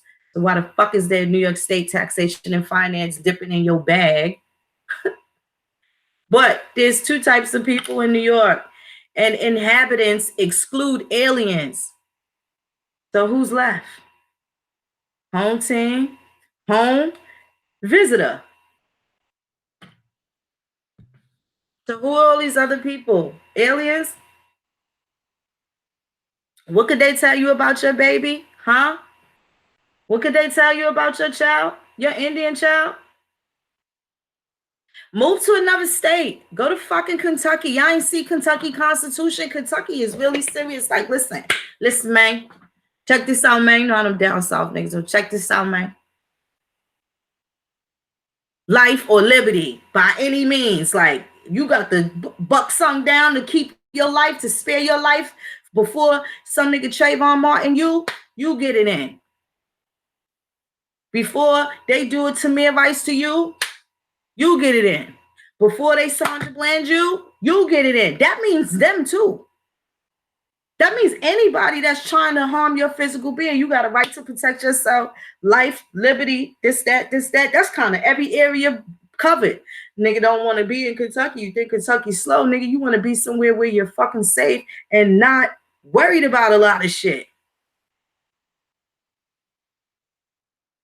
Gotta think about it. Georgia's saturated with foreigners. I showed y'all the other day. They got this thing going on with South Africa and all this other, these foreigners. They got 80,000 people that come through, foreigners that come through that airport out there every day. Every day. They setting up politically in your hood. Communities, neighborhoods, everything. Now you getting redlined. Now you getting red taped. When they supposed to get the red stick. We invited people to come here in our house, but at the point where they don't know how to behave and they trying to do the Rick James with their feet on Charlie Murphy couch type shit, it's kind of time to go. And I always use America as a reference to our house so you can know how serious we supposed to be taking our domestic affairs as far as our country, our nation, our land is concerned, especially with the people that are coming here to visit. and the people that we need to send home. Because there's some people that need to see something go home. When people come in your house and they don't know how to act, they were disrespectful, they fucking breaking up your furniture and shit like that, you escort them out. You want them to go. You don't want them to stay and party on. You don't want them to get that good barbecue with the sweet baby rays and shit and having a good time when they wipe their hands on your wall and shit. You gotta go. It's the same thing with all these other foreigners. You gotta really understand how to take your shit seriously. You know how some people don't, like some grandmas, though, oh, don't want nobody in the kitchen. I got it. Grandma, you need help? No, baby, I got it. You know, sometimes they like their space in the kitchen. That's their area and stuff like that. You should feel like that when you think you got to include every foreigner in every part of your shit. That's for you. That's why you ain't got nothing and they got it all. How does that work? How does that work? You got to think domestic. You got to think about your house. This your house, and people not respecting your home. Not only they're not respecting your home, they're not respecting you in your home. Something wrong with that. It's a lot of stuff wrong with that. And people are not looking at it to the point where all these people that consider themselves to be from another land, nigga, you wouldn't even act like that when you go over there and go home. What make you think you could do it to me in my country? This is why I don't respect them. Because they don't got no respect. I don't have to. It's already a given. I'm giving you a courtesy. You're here where it's fucking comfortable in my shit, but you're not going to make me uncomfortable in my shit. It's not going to happen. So I don't really play a lot of games with them. I don't mind nobody coming through. Anybody could come over. Wong Fu could come. Mr. Papadopoulos could come. Drazen Petrovic could come. These people over here, Chow Yun Fat, all of them could come. But if they act up, motherfucker, you got to go. What you gonna do? A nigga come in the bar acting crazy, and you the bouncer, and toss that nigga out? Toss him out, right? The same thing. You ain't petitioning for that fucking judge that been locking all your family up to get off that bench. You're not doing anything about it. You crying, but you not active. Cry after. Ooh, that was a long fight. I thought I was never going to get rid of that judge. Oh, my goodness. Stay active. Don't just say, oh, Junior coming home and he going to be on parole for a little while. Motherfucker, write that parole officer a letter and make sure she ain't talking to your child like he a goddamn slave. Look at what that contract say. Really different, really transparent, especially if it's like the feds. It's really transparent. All of that stuff you can totally go to and see what it is that they sign, you know, for their post supervision or whatever it is. It'll be in there. Their minutes, it'll be in there. You know, the case exactly what it is that they signed up for when they took their plea or whatever, right? It's your responsibility to go through that too. Now that your child has been away for 2 years, you realize that they are technically disabled too. Being so far removed and them trying to make them, create them into animals and stuff like that. Oh, he can't stay here because they're going to make my rent go up. Niggas don't take care of their own, B. But they want to be taken care of. Now this motherfucker done went through something. They done been through something. Are you going to be available? You know they're going to be shutting doors, don't want to hire them, all types of crazy stuff. Are you there for them? Or you still mad? Same thing with the drug addicts in the family. You going to kick them out? Wouldn't you rather them fucking, at least in your sight? Wouldn't you rather them in your sight? Shit. One of my uncles, we made it to where, yo, you touch my motherfucking uncle, nigga, we gonna come out here and do this whole block dirty. Where you want to keep it? We know he got a motherfucking problem. But what you not gonna do when they be catching whack and thought they was gonna be beating crackheads up, nigga, you ain't touching him. Y'all niggas got it fucked up. We protect ours, good, bad, and indifferent. Motherfucker don't smoke crack because they wanted to. They was fucking sick. Dealing with the fucking trauma the best way they knew how. Took an easy way out, thought that shit was going to help them out, and it fucked up a whole lot more. That's a bunch of compound issues. So now it just perpetuates and exacerbates the fucking situation, and motherfucker want to turn their back on them and shit like that. The same motherfuckers that turn their back on people all the time is the ones that's going to need people the most. There's going to be a time, and you better hope that person don't turn their back on you. At least if you make yourself available, can't nobody say that, oh, I ain't have nobody. Because right now, there's too many people that say, yo, I ain't had nobody to talk to me. I ain't had nobody to tell me. I didn't have nobody for this. I didn't have nobody for that. And I see that to be true. And if you feel that alone in a house full of family or feel that alone in a world full of people, you're going to behave a way that's outside of what is expected. And people won't even cut you a break when you even go, even if you've been somebody that's been, doing good all their life, and then you hit a little snap fool, nigga, they been happy that your ass hit a fucking curb. Oh, she thought she was all that anyway. She done got all that college, and she done got them good jobs and stuff. Now that nigga done left her, and this and this and that and that. Why it be your own people sometimes? Oh, she ain't so this now, and they rather leave you there at your broken state instead of uplift you and build you back up, because you was the strong one that kept every fucking body else going. Now the weak bitches think they got a chance to be in charge. And that shit goes to shit. Nothing but hard feelings going back and forth, right? It's got to heal all across the board. Well, I'm imploring people to make sure that the best thing you do, if you could connect with one person, if you can't connect with the whole family at large, there's always your children. Can't nobody tell you, you can't tell your children what's up. You are their primary teacher. Don't matter if the rest of them don't want to hear it. You might be somebody's favorite auntie or uncle. Your nephew and nieces will listen to you. Maybe you don't have children. There's somebody there that you can invest some time in to make sure that they don't fall in the same hole that you did. Make sure they don't fall in the same hole that the family did. You got to do your part. No matter how small it is, you got to give up something if you want something. These niggas want justice, but they don't want to get justice. Niggas want freedom, but they don't want nobody to be free. They steady trying to lock people up one way or another. Nigga, you be trying to lock your woman down like she ain't got a voice. She ain't got no opinion. Like you trying to make her like red and she keep telling you she like green.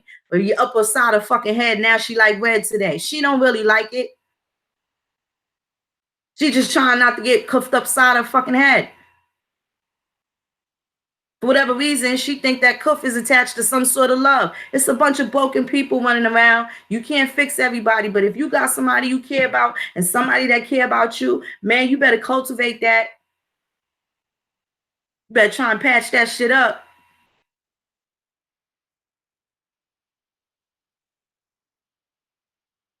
Just work on your relationships, period. Shit, work on a relationship with yourself. Be able to look yourself in the mirror. Be able to forgive yourself for all your shortcomings. The one thing that I loved about turning 40 that nobody ever shared with me, and this is the honest truth, like I can't even get no realer, is the fact that you're not insecure anymore.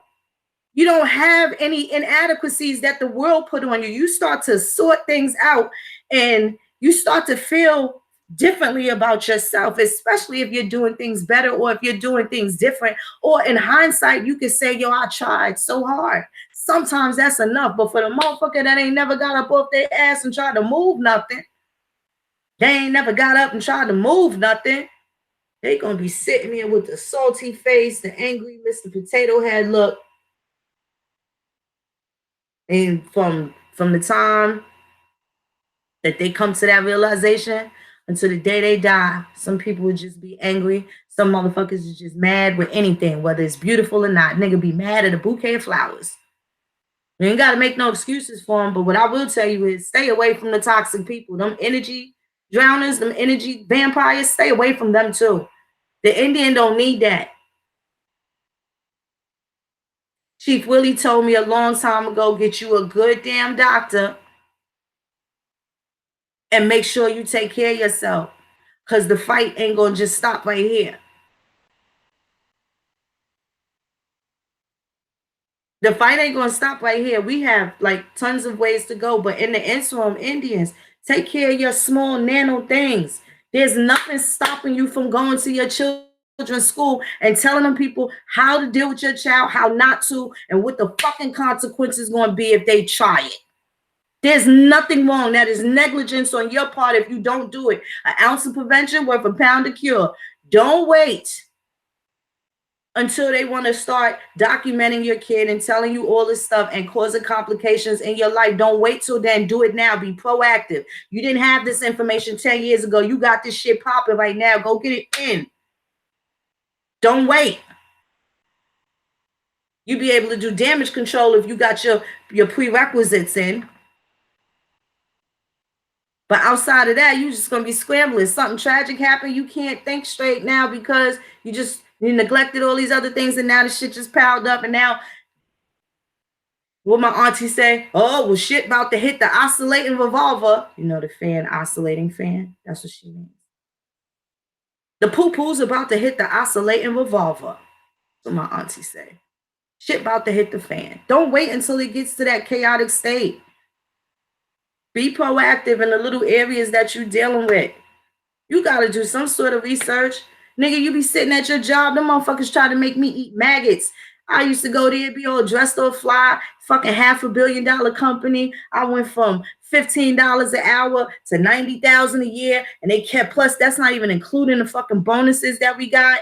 In-year bonuses and stuff. But at the end of the day, when I can't fucking sleep at night because I know these women is getting sexually harassed, I know these niggas is doing all sorts of crazy shit, inviting people to interviews, I can't be a part of no shit like that. That's fucking with my people. I just never was like that. Did healthcare for years and all this. That's why I'm a potty mouth now, having to sit there and be nice to fucking people that want to feed me maggots. White people that want to feed me maggots.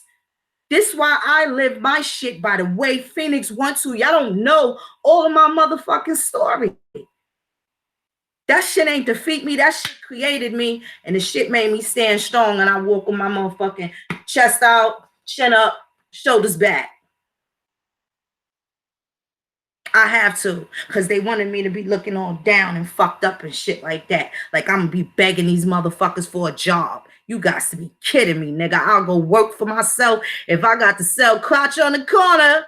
But I tell you what, it won't be no motherfucking pilgrim telling me, dictating, got me thinking what I'm going to do without them. Like, that shit was a fucked up, uncomfortable feeling. Oh, my kids is used to a certain lifestyle. Now we might be going from shrimp to oodles and noodles now. Now you're going to embarrass me and I'm not being able to be, you know, the provider that my children are. You like a whole bunch of psychological stuff was just going on. And these doctor's offices, you writing these people these fucking prescriptions. I got 1,001 sticky pads from Novartis, Advandia. Oh, we got free pens. Oh, look, I got all these nice cool magnets and all this other stuff. And they sitting here trying to gas the doctor that I'm working for to push these drugs on the people that look like me with the silver hair. I couldn't sleep at night.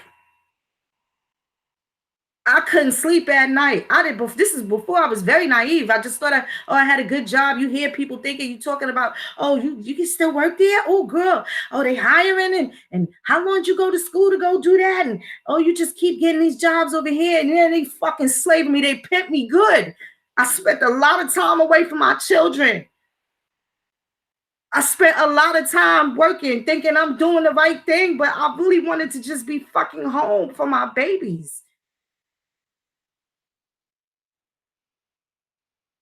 Got wild disrespected in these places, y'all. I'm not that type of person. It was very subtle. It wasn't no blatant shit.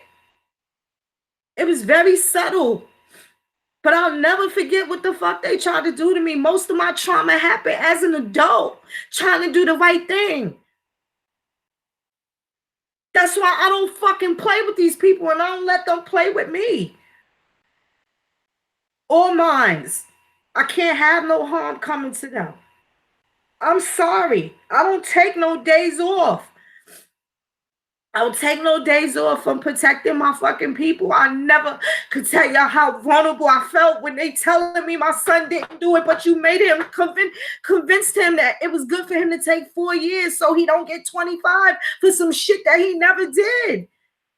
That was like having my nigga in the Cobra clutch. Shit ain't sit right with me. Shit ain't sit right with me. I ain't got time to hang out. I ain't got time to party, bitch. I'm going to the library. I'm going over here to figure out what I'm going to do. I'm going to sit here and look through this Nexus Lexus. I'm going to sit here and go through this Westlaw. I got to figure something out to protect mine. That shit was vulnerable. I got a good son.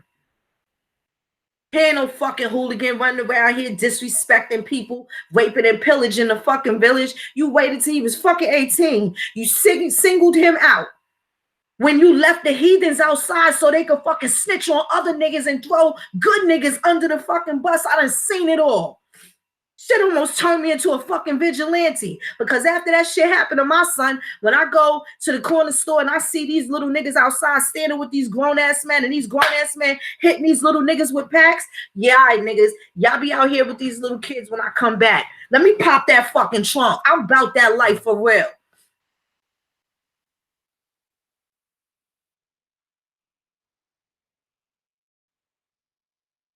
Oh, I know his father. I'm going to write his father and let his father know you out here trying to get his son to be the drug dealer that your ass never was. You trying to give him these fucking Nino Brown dreams and shit like that. You ain't encourage these little niggas to go get a trade and do something with their hands, or even save their little bands that they was getting. They ain't never do nothing but try to poison them. I don't like them type of people.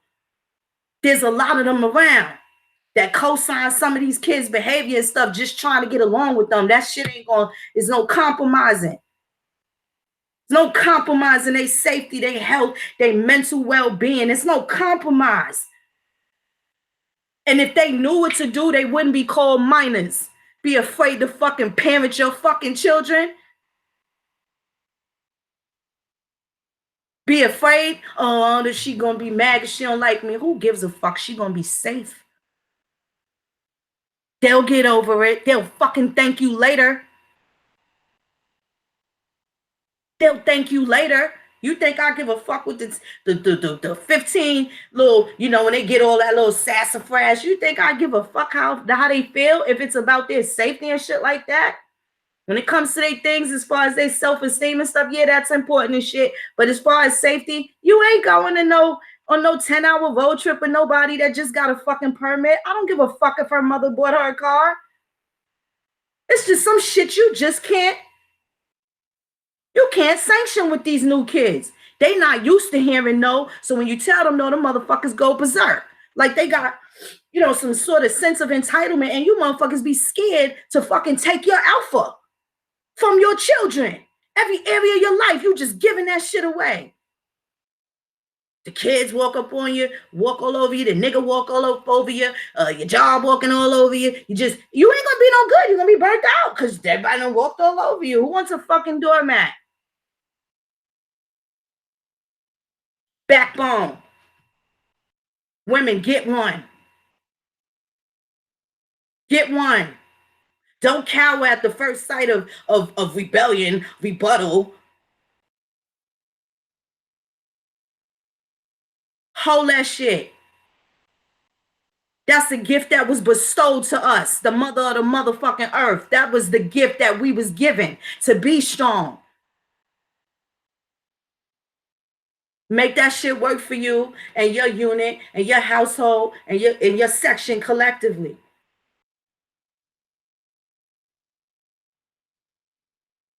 Stop putting all this extra pressure on these fucking men. These bitches try to send these niggas out.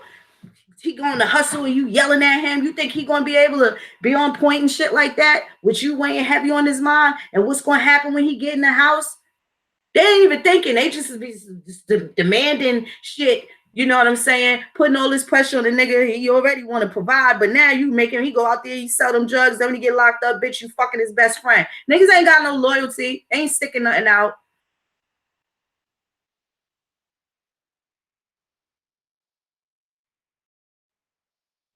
It's a lot of shit people got to work on, yo, in a lot of areas. And sometimes you don't have to, you know, sometimes you could see somebody else fall in the hole and you know damn well, hey, listen, when you get to 5th Street, be careful because there's a big ass hole over there. You don't got to fall in the hole because you done seen 4 or 5 niggas fall in the motherfucking hole already. It's a hole on 5th Street. Why would you go down there and think you going to hop over it, skip over it, jump over it? Bitch, it's a hole. It's a hole. Leave the shit alone. Stay away from over there, period. Go this way. It's level over here. Why you can't just stay your ass right here? I don't care if the crowd is over there watching the people that fell in the hole.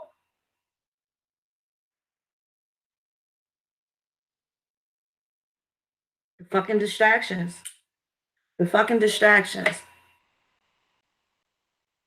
At the end of the day, ain't nobody coming to save you. You better save yourself. And then once you get yourself together, you be able to, deal with your folks and assist them, especially the ones that didn't ask to be here, such as your children.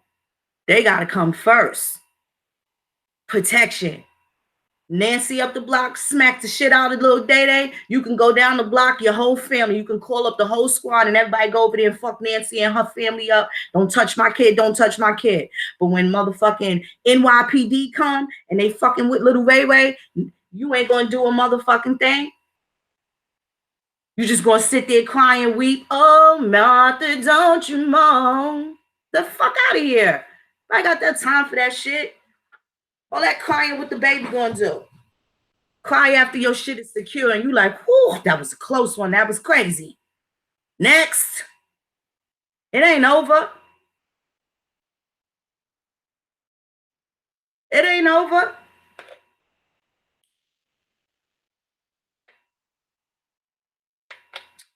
Self-determination. Save your motherfucking self. Determination of yourself. Can't nobody do it for you. And can't nobody interrupt you while you are making a declaration of who it is that you are. So when y'all keep saying, how do I prove that I'm Indian? First of all, you got the documents of your ancestry attaching you to the land. It don't got to be no document that say Indian. There's not going to be one that say African.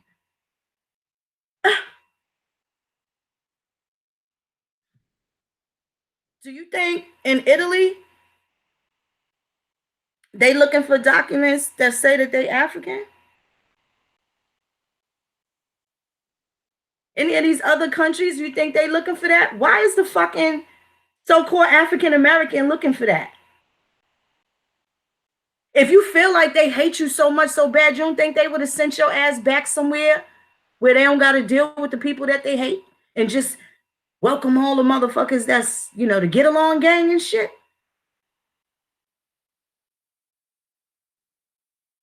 Self-determination. Save yourself.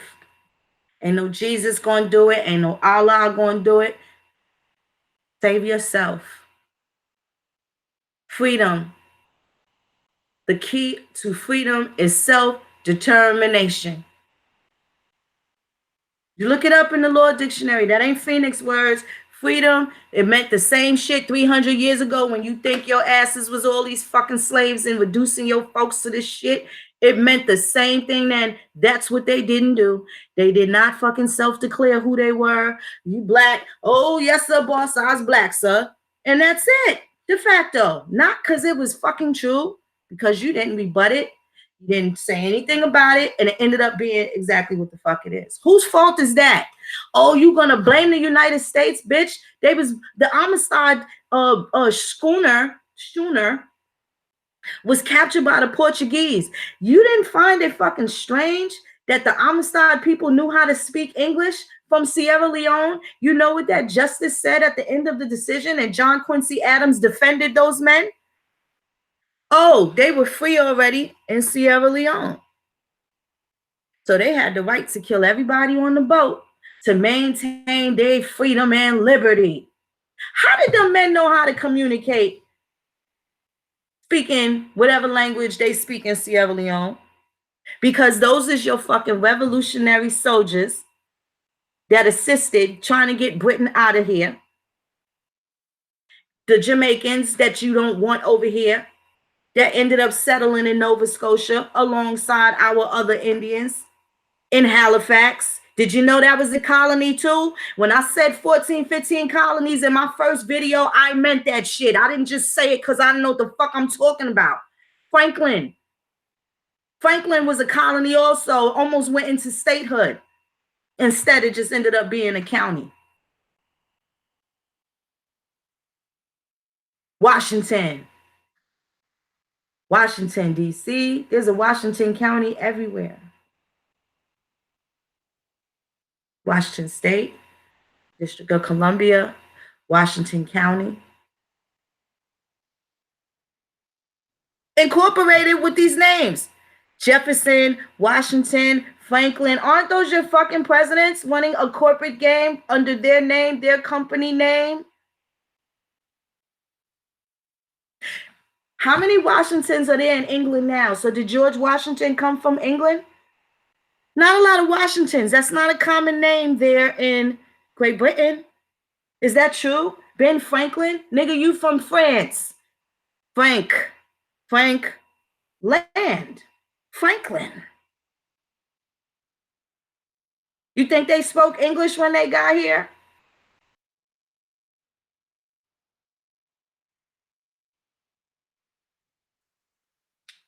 Gotta make some sense out of this shit. These people don't be who they say they are. But if he was so fucked up, why the fuck would all of our Indian people name their kids George Washington? There's some disconnect that we're missing. You ain't, nigga, Idi Amin chopped off necks and heads. How many people over there in Uganda named their children after the nigga that chopped off their great-great-grandmother head? Do that even make sense? Do that sound like something? Motherfucker can't even, some bitches can't even look at their children if they look too much like the nigga that don't want them no more. Oh, you look like your fucking father. I've seen bitches do dumb shit like that, treat their kids funny. You think these people would be naming their children after the motherfuckers that did some fucked up foul shit to them? I don't really know. See, what the people don't want to realize is people was torn on different fences, disconnected with political things, right? You can see this half of the family fought with these people. This half of the family fought with the British. This half of the family fought with the French. There was some political shit going on, something that they felt they was taking a stand for as they were trying to formulate this country, which at that time was still very new. So not only did the Negroes didn't know what the fuck they was doing, but them pilgrims barely knew what they was doing either. They just knew they had to keep a consistent fucking elbow on somebody. Oh, it gotta be these motherfuckers because they act like they not active.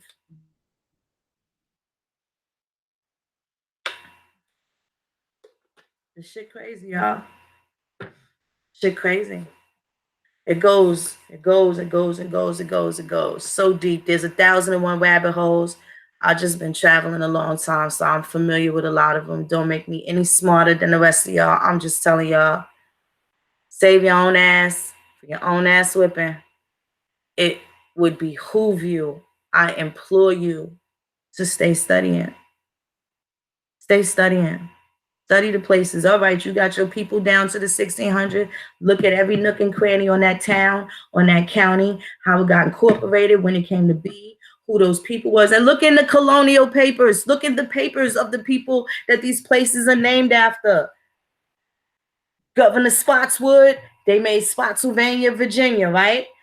Governor Spotswood has, some personal papers where he talk about his shit. These motherfuckers put diaries together. They had political papers that they wrote, right? And even, in some instances, they were still paying, well, they still do, but they was paying tribute openly to Great Britain. They would have to send these correspondence and stuff like that, describing some of the events and things that would happen in the areas where they were in charge of governing. So now you got to get on a personal level, and it's boring, and you got to read page 1 through 200, and you'll be falling asleep. Just fold the page over or mark the shit where you left off, or leave the computer tab open. When you get up the next day, you got time to go back to it. Remember where you left the shit off at, because it's boring. And then you get in there and you see, oh, he talking about your granddaddy. Right? You've got, it's not just the census records where all of this information is at. There's the military records, there's the church records, there's all sorts of things going on, things getting built. They had all these so-called, I told them that fucking Trail of Tears, but they was building all these lighthouses and shit like that. It wasn't enough foreigners here to do that. Who was building these lighthouses? The Choctaw Lighthouse didn't even last for 3 decades. It was built in the 1830s. They built the ones from Maine all the way down the coast. And the ones in Mobile, the Choctaw one, there was one in Mobile. The Choctaw Lighthouse was damn near destroyed by 1865. I don't know. I don't remember if it was the result of, the Civil War or what have you. But one of my grandfathers was building that shit. So slave what? Slave who? Somebody with a job, someone that doesn't own their own business. You see on those documents where you see that OA at the end, that means they was on their own account. They was getting their money on their own. They wasn't sharecropping. And in some cases, they was sharecropping for themselves.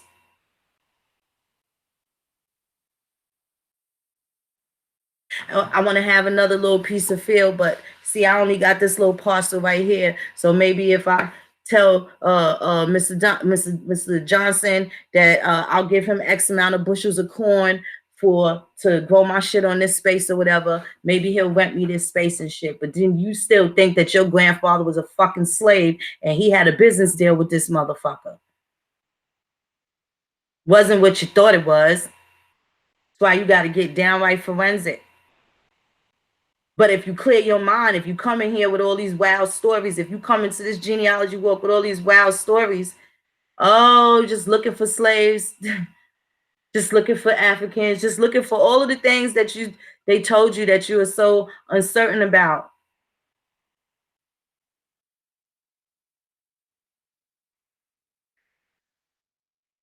You gotta have a clear mind. And if the shit starts stressing you out, guess what? Put that shit away. Don't go chasing that one grandmother in your third generation. You got 32 more to check on. 31 more grandparents to check on.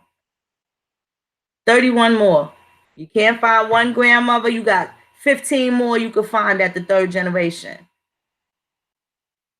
If you can't, you're running out of grandmas to deal with, you got 16 grandfathers, third generation to deal with.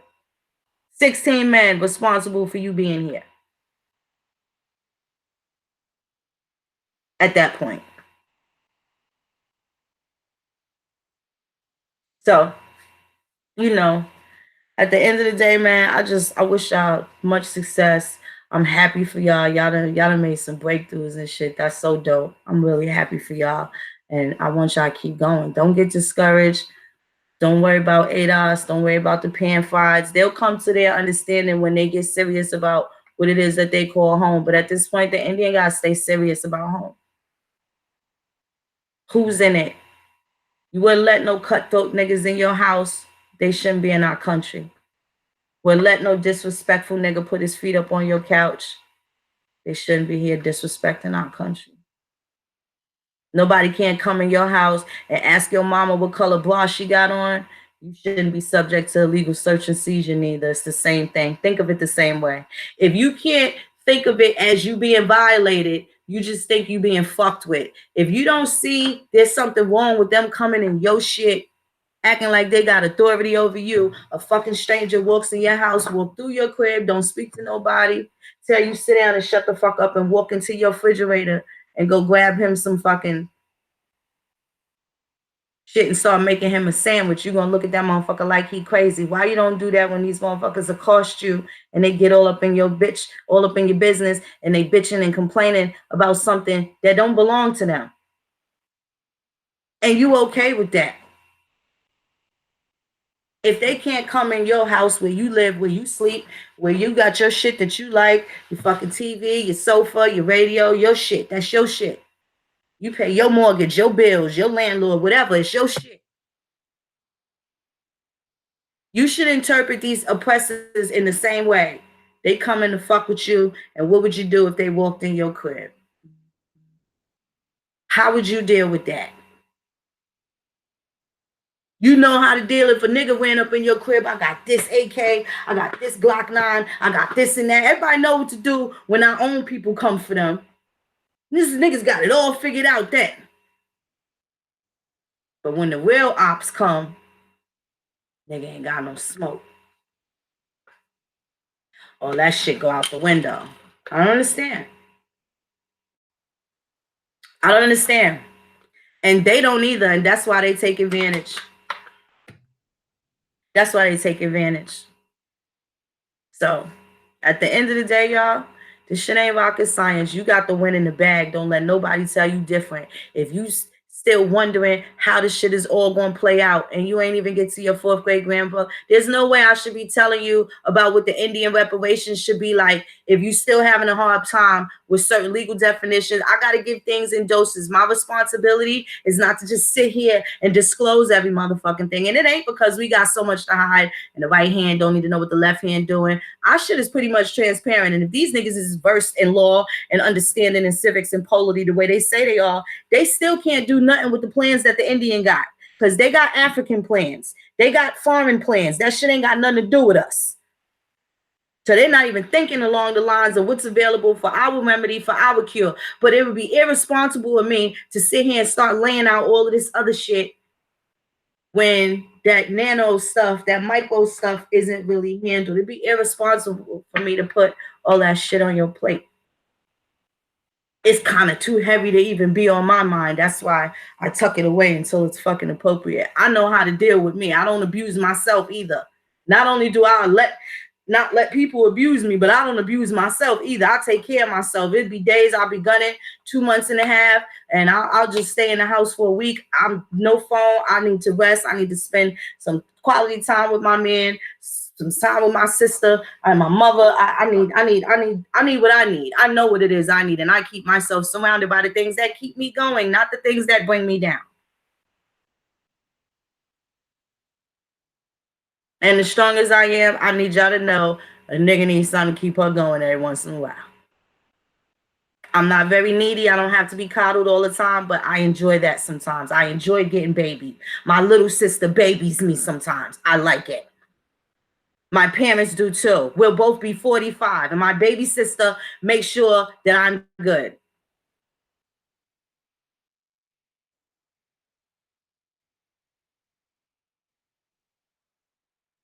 So,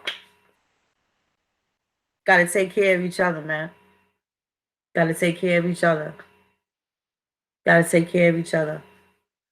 Don't let things pile up to where everything is so overwhelming and you just, don't know. And I'm gonna tell you the truth. And this song grandma used to say, if you don't know whether to move right or left, sit your ass still until the wind motivates you. Sometimes wait for that inspiration. This is a lot of it is through inspiration and keeping your shit clear to where the ancestors can communicate. See, they taught us so well about chaos, but never taught us about tranquility. And with tranquility comes many gifts that you didn't even know that you had. Those gifts are powerful, way more powerful than anything that we thought we had. At any other point in time, these fucking ancestors is not playing. They moving shit out the way. They showing you all the dirty feathers, showing you all the shit with these other fake ass so-called leaders. The blind leading the blind, and they all fall in the ditch. People, they're showing, they revealing everything. They're revealing all the truth that you've been seeking, and they confirming it and giving you your fucking confirmations. And if you're not grateful, if you're not active, if you're not consistent, you might lose that. How could you want to lose the best thing that you ever had, the best approach in life, and how to make sure that your progenitors and shit is straight? Nobody ever had it this clear. They never had this much clarity. Our ancestors didn't have this much clarity. They damn sure ain't had this much freedom to move around either.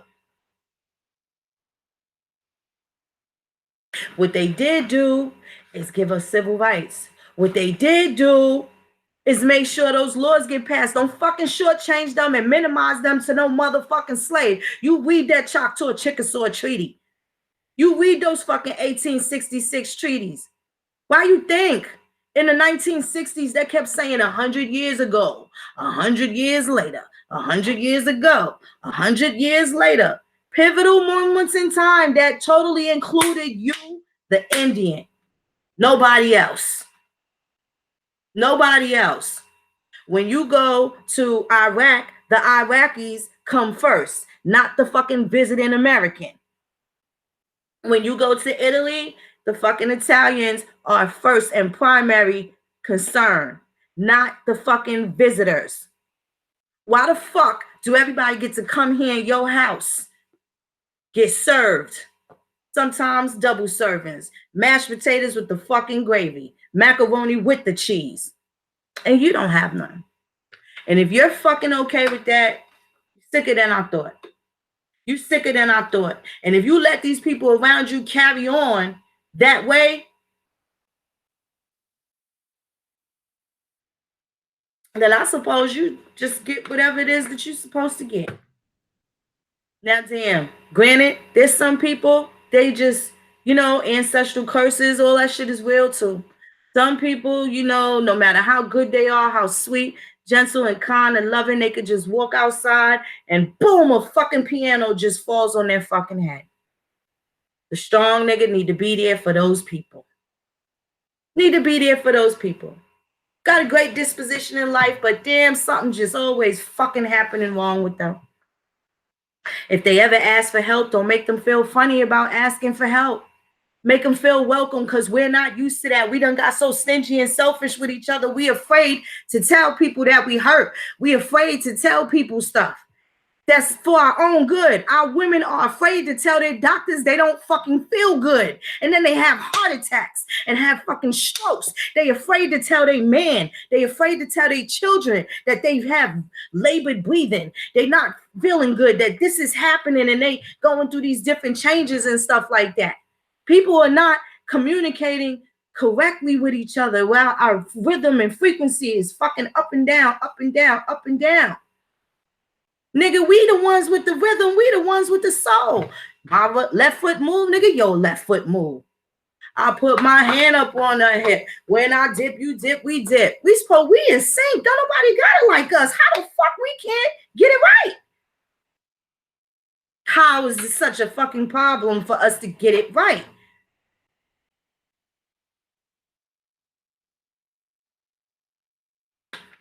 I don't know. I've been here a long time though, and I'm glad y'all was here with me. I love y'all the long and the hard way. Good, bad, and indifferent. That's a fact. That's a fact. Collectively, it's only a win. It's only a win.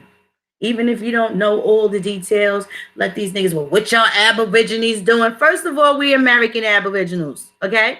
Don't just say Aboriginal, because that could be anywhere, right?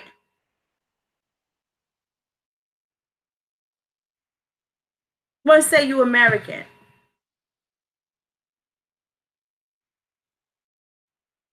Let that be the typical term that you use. Now, when it's us and we kicking it, then you can let me know if you Sapani or Tuscarora and get all,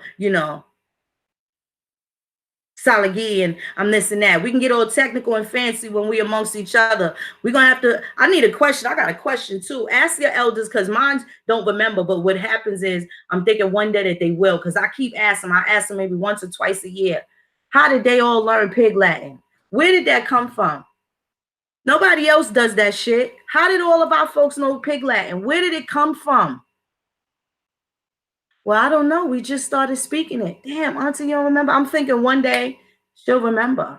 One day my uncle will be like, you know what? Uncle Billy taught us, blah, blah, blah, blah, blah. I'm just waiting for that. Find out, where did they learn Pig Latin? How the fuck do we all have these universal things? All the Indians got these specific things. We knew to call people that called us black and call us out of our heritage. We called them what? African booty scratchers, right? We've always, how did I grow up in New York and these niggas in California knew that word? How did they know? And that was a trigger word. It had to be triggered for you to even come out your face and say something like that, right? There's some things that we know that only we know. And all across the country, every last one of us have had these attachments to these things in our childhood. And no fucking African children talking about they've been jumping double dutch, scotch when you turn the rope the other way. How do we know all these things? There's some universal things, some things that we have that we are just all familiar with, but we ain't never grew up together. You don't think that's strange? When they tell you you ain't got no culture, the Dutch don't jump double Dutch.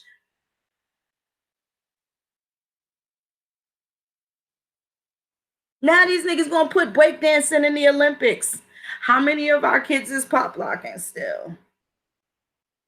Now the foreigners taking our shit. They taking breakdancing fucking Olympics. That's our shit. It's our shit. Everybody benefiting off of you. Even for the niggas that don't move, you sitting there thinking of some great shit, and that shit go out into the ether, and a foreigner come and snatch that shit up like a fucking hawk snatching a fish out the top of the water. Huh, snatch. It's mine now. Find out the ingredients. I'm gonna go. Now I know what's in there. You gotta do better. Gotta do better. Gotta hold on to our shit, and we gonna start asking for our shit back. I mean that shit about that. Them HSBUs, I feel some way about that shit. That was a hidden jewel. That really kind of made me angry. Like, oh, Indian school. Oh, why they lie? HSBU, this is a fucking Indian school, and oh, this is a lie. That was cold. That was a dirty trick. I want that shit changed. I want that shit changed. When we go in the fucking American Indian Museum or the American Museum of Natural History, they don't need to not have our faces in there. They're going to stop pretending. And maybe we could set the precedent, because there's people from Vietnam that got the cocoa skin and the kinky curly hair. There's people in China that got the cocoa skin. You don't see them in the Miss China World pageant, but they do exist up in the mountain ranges, right? All them brown people of those other nations and shit like that. We gonna set the precedent for the whole world the same way we did then, we do now, we always fucking will. So, oh, they want to kill all the black people. That's a dumb thing to say, because where else would they get their next fucking groove from? Where else would they get that next athlete? Super athlete. Where else would they get that next inventor? Where else are they gonna fucking get that next singer with them goddamn vocals that don't nobody know nothing what to do with?